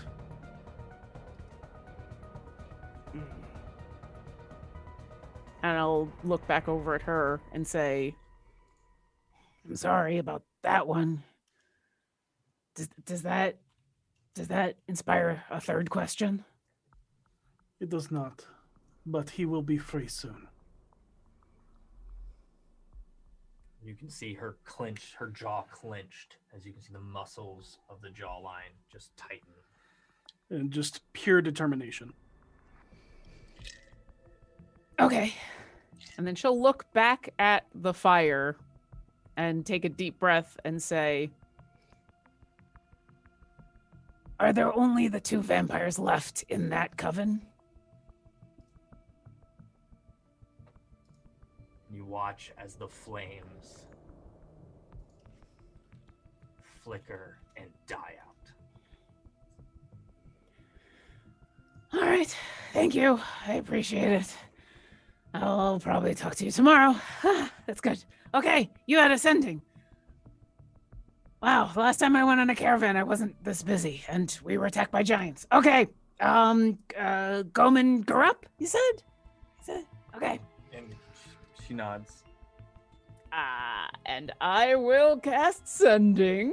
Okay. Does she, could I have asked before I did the commune, hey, can you do me a favor and take a second and write down the exact message you want me to send? Because that will really help. I get 25 words. Also, remember, it's coming from me, so he's not going to know who I am. So don't write it like you're writing it like I'm writing it. Will do. It is done. Okay. I will relay whatever that message is, because Orkira is not in a state to be able to really do that message. Yeah. Of course. And it's the gist of what she asked. Yeah. I'll be home in a month and a half. I plan to stay a long time. I love it. She'll write that out, and Orkira will make sure to, she loves you and misses you. Thanks for hearing a message from a stranger in your head. Yeah. He returns with, "Oh, good stranger, thank you very much. Tell her I love her very much as well, and the kids can't wait to see her again. Do you know exactly where she is? Because Every time. I'm not gonna blame him every time. Yeah, he says he loves you and the kids miss you, and that the next time we're gonna send Ascending, he'll be more aware of what's going on." She hugs you, and everyone else is picking back up. And what caravans is everybody going in today? I give up my spot in the first, and I actually convince Okira to do the same. I'll go up to her and say, "I need Hero and Vio Miliana to sit in the first. If you wouldn't mind joining me in another one, I would appreciate it." Does V know she's supposed to sit in the first one? I was gonna come talk to you about that. Okay. Yeah, listen, I'll sit anywhere. I was taking the last one because it felt like I'm the only one who enjoys being out in the sun, so I'm happy to greatly go wherever you need. being in any other wagon today. I'll take your spot. Well, we can sit in the mid wagon if you don't mind. And there's an opening in one of the wagons if Seisha true. wanted to ride and not summon Bernie. Yeah, she's going to take advantage of not riding for a day. That sounds really nice. Okay. Do you want to be in the carriage with Voss? I think he was going with Orkira, so I'll go with Bentley. Okay, got it. Cool. Okay, so we're in the third. We're with Destrian, Greta, and Celerfin? We're with Pro. You're in the Pro, second one. Fabian. You're in Yeah. the covered wagon. Oh, Or the- okay. yeah, Okay. we're in the open air. Vinley just needs a break from Fabian. She doesn't Oh my have God, any- Boss is in the wagon with Fabian. Oh, he's dead. He's gonna murder him. We don't know what's gonna happen until stuff goes down. all Oh, right? One whole day in a carriage with Voss. That guy's going home in a body bag.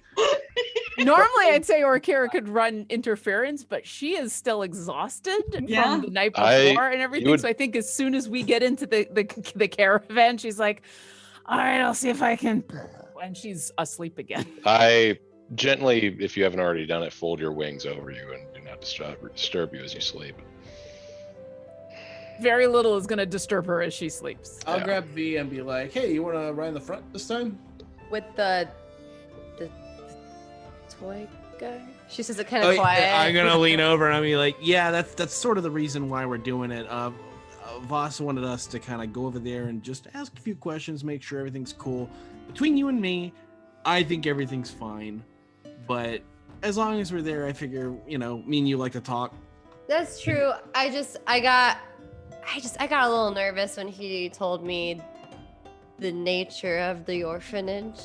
Yeah, well, that's why we're gonna see if he's on the up and up. And if he is, great. And if he's not, well, we're gonna let Boss know and we'll handle it from there. It's just, yeah, like on one hand, he just seemed like a dude who's just really into toys. On the other hand, like it's a very specific orphanage to want to visit. Who knows? Maybe it's the most popular one in Daggerford. We don't know if everything that goes on there is nefarious. Let's just assume for the best and prepare for the worst. don't know. The town named themselves after a dagger. What do you mean? Like what? Suddenly we should all have water wings because we live in Waterdeep? Like, it's I mean, there's a lot of water in Waterdeep. It makes sense. Like, there's, the there's water slides, right? And they're great. You're not big on water slides? Are you serious? What is it with everybody? It's like I don't think I've been on the water slides. No. I gotta take you to a water slide sometime. I swear, nobody shares my exuberance for water slides. I'm gonna get in the front. Is it like a pipe? It's like a chute as I walk up.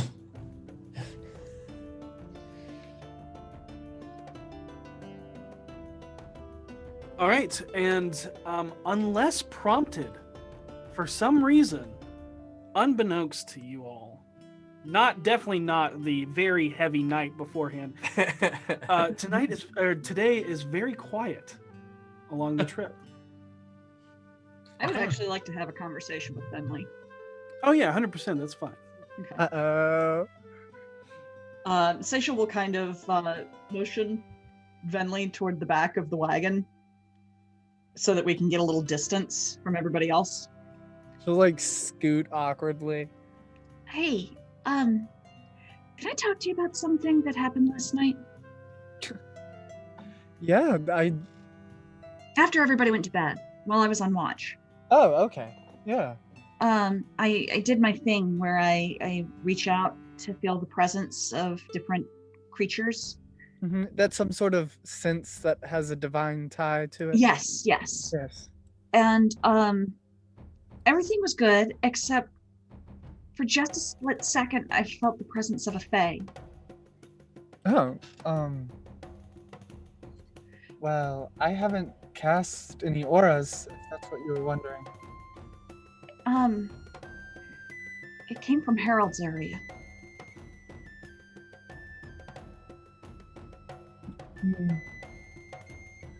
No. He gave his name to a fae. Remember? At the market?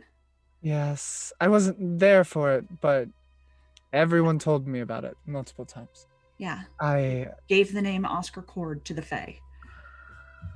Oh, yes. He gave his actual name. So you sensed Faye coming from him or coming from around him? Like from that general? It's not terribly specific. It was from his direction. Maybe it's just his hat. That's a really good point. Is his hat a sentient being? I could not tell you. Detects creatures. Oh. Well, maybe it was a pixie. You don't believe that. I don't, but I want you to feel comfortable on this journey.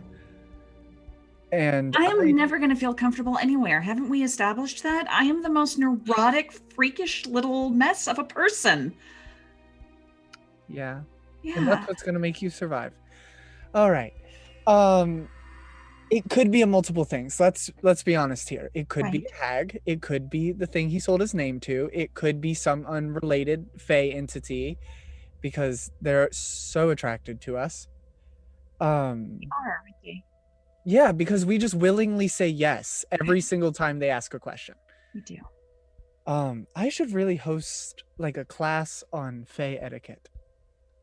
Probably not a bad idea.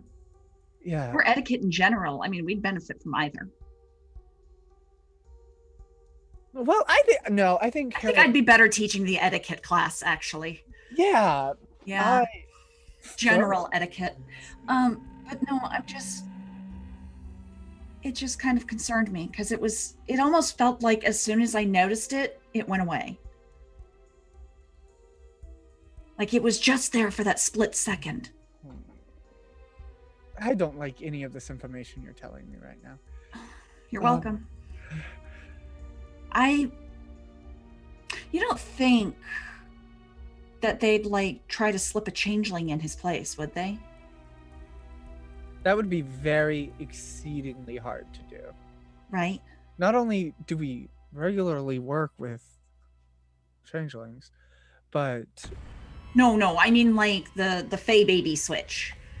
where they take a person and put a fae in its Oh. place. That classic historical changeling, not the beings.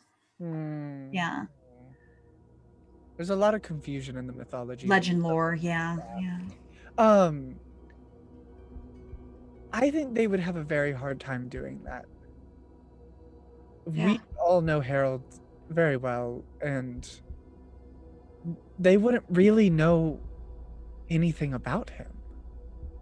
As far as the details, it'd be a little muddy.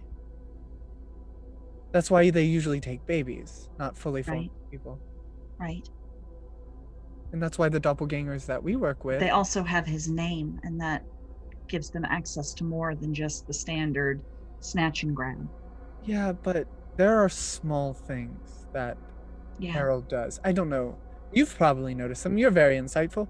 But the way his certain brand of lying is so specific. It's a flavor. Yes, it's very recognizable. And if you don't know it's there, you don't see it. But if you do know it's there, it's hard to miss. That makes me feel better. Yeah. It kind of worried me, and I was really glad I got to ride with you today, because you're probably the best person out of all of us to bounce this off of. I appreciate that.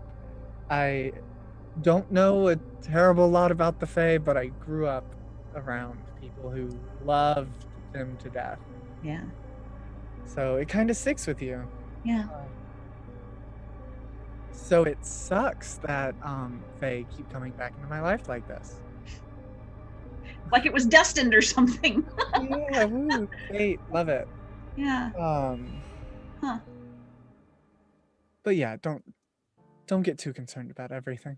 Not everything is life or death. Just something to be aware of and keep an eye on. Just keep an eye on Harold, because something may be after him. I thought you were Oh. going to say something was wrong with him, and I was all ready to say I there. wonder if the thing that he saw in his reflection was a Fae creature. Remember he told us about seeing something following him? I don't actually think Vinley was there for that. I think this was during one of her Oh. freakouts Oh. when he told the group about that. Yeah. So, Remember the thing? yeah, of course I remember the thing. Insight. Because that was not the face of someone who remembers the thing. Oh, how about that natural 20? 27. I rolled really good too. I got a 16. Yeah, no, she has no idea what you're talking about. Remember how you said I was really insightful? All right. And why do you try lying to me? Eventually, one day it's going to work, and I'm going to feel very accomplished for myself. And then you're gonna feel terrible when I find out that you lied, and it breaks my heart. Stacia, I have told you multiple lies. And it breaks my heart every time. What was the question that you asked me? I'm so sorry. We got sidetracked. Do you remember the thing Harold talked about following him? There was a thing following him that he saw in his reflection. I don't actually. Okay, remember that. he was telling us that there's something that's been following him, and he looked at his reflection in some water, and there was a thing, and it had claws. A thing We with. didn't get a good look at it. Oh, Yeah, okay. I wonder if it's a fake creature. It very well could be something like nope, not a Selkie. Those are water. But some sort of stalker that could be coming for the rest of him or something. Can I roll an Arcana to see if I know of any Fey creature that likes to stalk through reflections and is typically invisible? Yeah, you can roll an Arcana. Yeah. Can I as well? Or history? Sure. Not history, but Okay. Arcana. Arcana? All right, I'll take it. Nope. That's a 9. I got a 25. Vinley, there are plenty of creatures in the Fey world that can render themselves naked to the immortal eye, but what sticks out the most is the lore and rumors and legends that mirrors and reflections are often seen as portals or views into other worlds. So I will. you know that the Feywild is literally overlapped on top of the mortal plane. And I will just briefly explain that for Seisha, like the fundamental, like plain basics. Yeah. Mirrors are typically viewed as windows or sometimes even full of portals into other planes of existence. So if he was seeing something stalking him from his reflection, in all actuality, what might be happening is a fey creature or another entity is stalking him from the other side of the veil and is watching him through, and he's catching glimpses of them in the reflections. That makes sense. He has a shadow. Yeah. And that also tracks with fey creatures. They like to keep tracks on their deals. Should I tell him about this, or should we keep an eye on it? What should we do? Let's handle the family situation first. Okay. And then we can handle the name situation. Yeah. I think Harold's got a lot going on, and I don't want Yeah. to I don't overwhelm wanna hurt him. Yeah. He doesn't have the lifespan. He's got a long lifespan, but he still very much feels emotions like He's the my shorter friend. lifespan. I don't want to hurt my friend. That as well. Let's give him one at a time. Right. Right. We'll help him bear the burden. Yeah. Kira's rubbing off on the group, one problem at a time. Boss, you notice somewhere as Orkira is all bundled up in her own wing, she rolls over and is like, yeah, one problem at a time. Like a super earring. All right. You having dreams about efficiency? Yes. Everything's gonna be okay. And if it isn't, it's okay. It's not going to be the end of the world. Unless it is. It's very unlikely that it's going to be the actual end of the world. It's just going to be the end of our worlds. Or the end of existence, the end of everything. Like I said, probably not going to happen. They're probably going to put that problem in much more capable hands than ours. I don't think we're gonna get a choice. Well, for the time being, we can ignore it and pretend that we do have a choice, because our choice right now is to deal with it tomorrow, Seisha.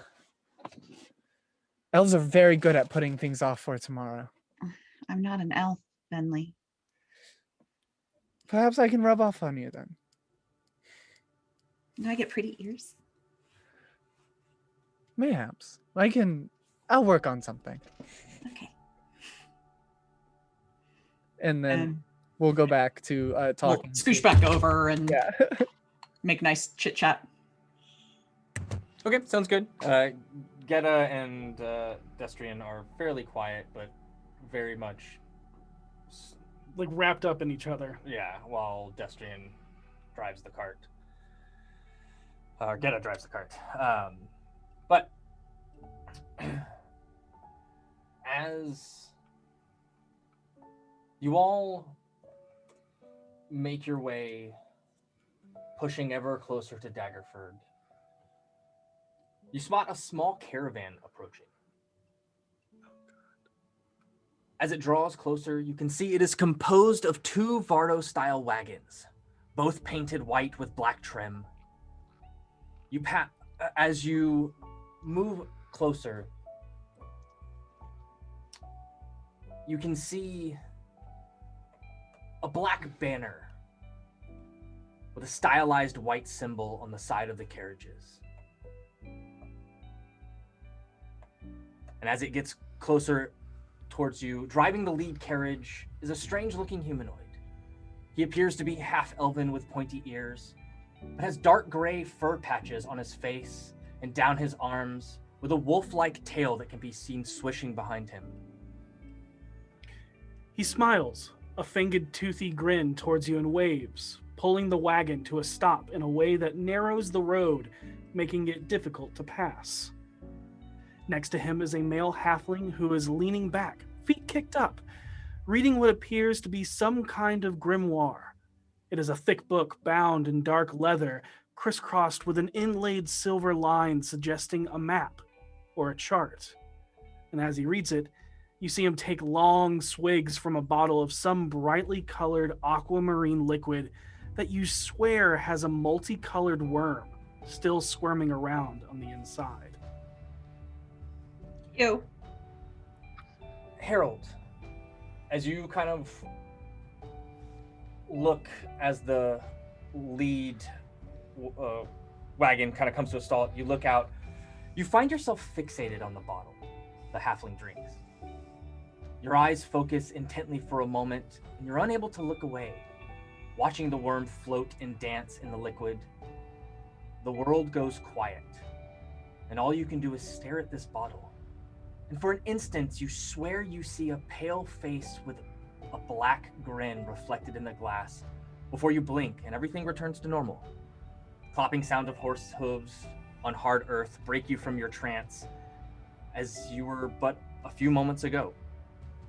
Riding a horse next to the front wagon, you see a wood elf wearing black and brown leather armor and 2 intricate short swords crossed on his back. As the front wagon comes to a full stop, the carriage behind the lead comes to a halt as well, where you see it has been driven by an older dwarf who wears a pair of goggles on his head. His brown beard with a few streaks of gray in it, tightly braided with many jewels. Sitting next to him is a female halfling who is sewing a black banner identical to the ones hanging on the side. She has curly brown hair, and you can see there is a resemblance to the other halfling drinking the liquor on the other wagon. On the back of the second Vardo wagon is a hanging sign that looks to be a warhammer, but the head is a keg. The back door is open, and you can see another dwarf in the back with a braided black beard and a heavier set tan-skinned tiefling with line work tattoos on his face and long curly hair as they appear to be brewing ale as they travel down the road. The fur-patched humanoid smiles and waves at your caravan and hops down from the carriage, throwing the reins to the absent-minded halfling lost in his books and booze. The unique blood-lined man extends his arms out and slowly twirls to show he has no weapons before speaking up and greeting you all. And you can see Doran, Fro, Gedda, and Cellerfin move their hands at the ready for any nefarious things that might happen. Greetings, fellow travelers. Calm yourselves, we mean you no harm. I am Rin, Guild Master of the Guild of Thorns, devout of Timora herself, a humble traveling merchant group. This here is Darwin, the elf on the horse is Lynn, driving the other wagon is Tolan, and the lovely halfling next to him is Cassidy, and brewing the back is Boltar and Abanon.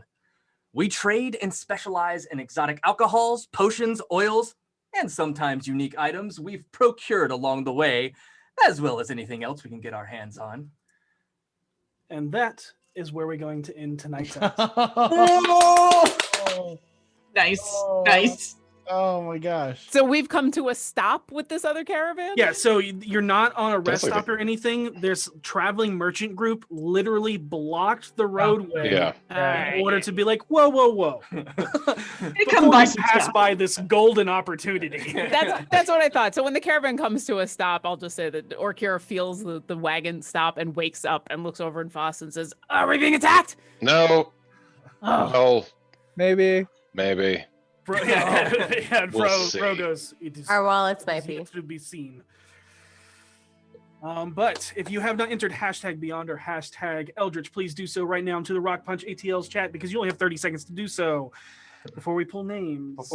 I love how all of the mistrusting characters all at the same time were like, I mean, maybe. No. It's a possibility. No. I mean, it's like Harold at the Not beginning yet. of the game. He thought everyone was there to kill him. Very true. Thanks everybody for hanging out with us today. For a fun fight, and ooh, y'all, that was clutch on the turn undead. Yeah. Yes. Glad it worked. Oh Oof. man. Yeah. That Everything- fight would have gone really, really sideways without that. 4 vampire things? That would have been. Yeah. I only have so many chill touch hands. Yeah. Y'all did very well. Woo, go Now there's team. more questions and ooh, fun things. No, that was just a random roll on the encounter because vampires are native to grasslands. I'm not sure if you I know don't know that. if you knew that. Oh, I did Hmm. not. Yeah.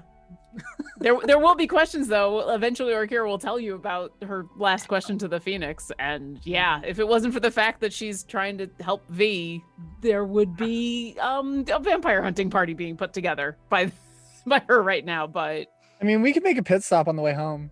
maybe on the way back. Or She you thinks know, they're sexy, so yeah. Stacia thinks they're sexy. So she thinks they're sexy, so you know. They're romantic. Sorry, difference. Does What's the romantic- difference? Sexy implies that you only have naughty thoughts about it. Romantic implies that it goes beyond the naughty. Is that But so? it's still naughty though. I mean, there's some naughty involved, but it goes beyond the naughty. Okay, my thoughts go beyond naughty to Okay. killing. We have winners. We have winners. Thank you, Killing winners, isn't for very ending nice. this conversation. Winner of the Eldritch Foundry miniature is Fuerte Forte.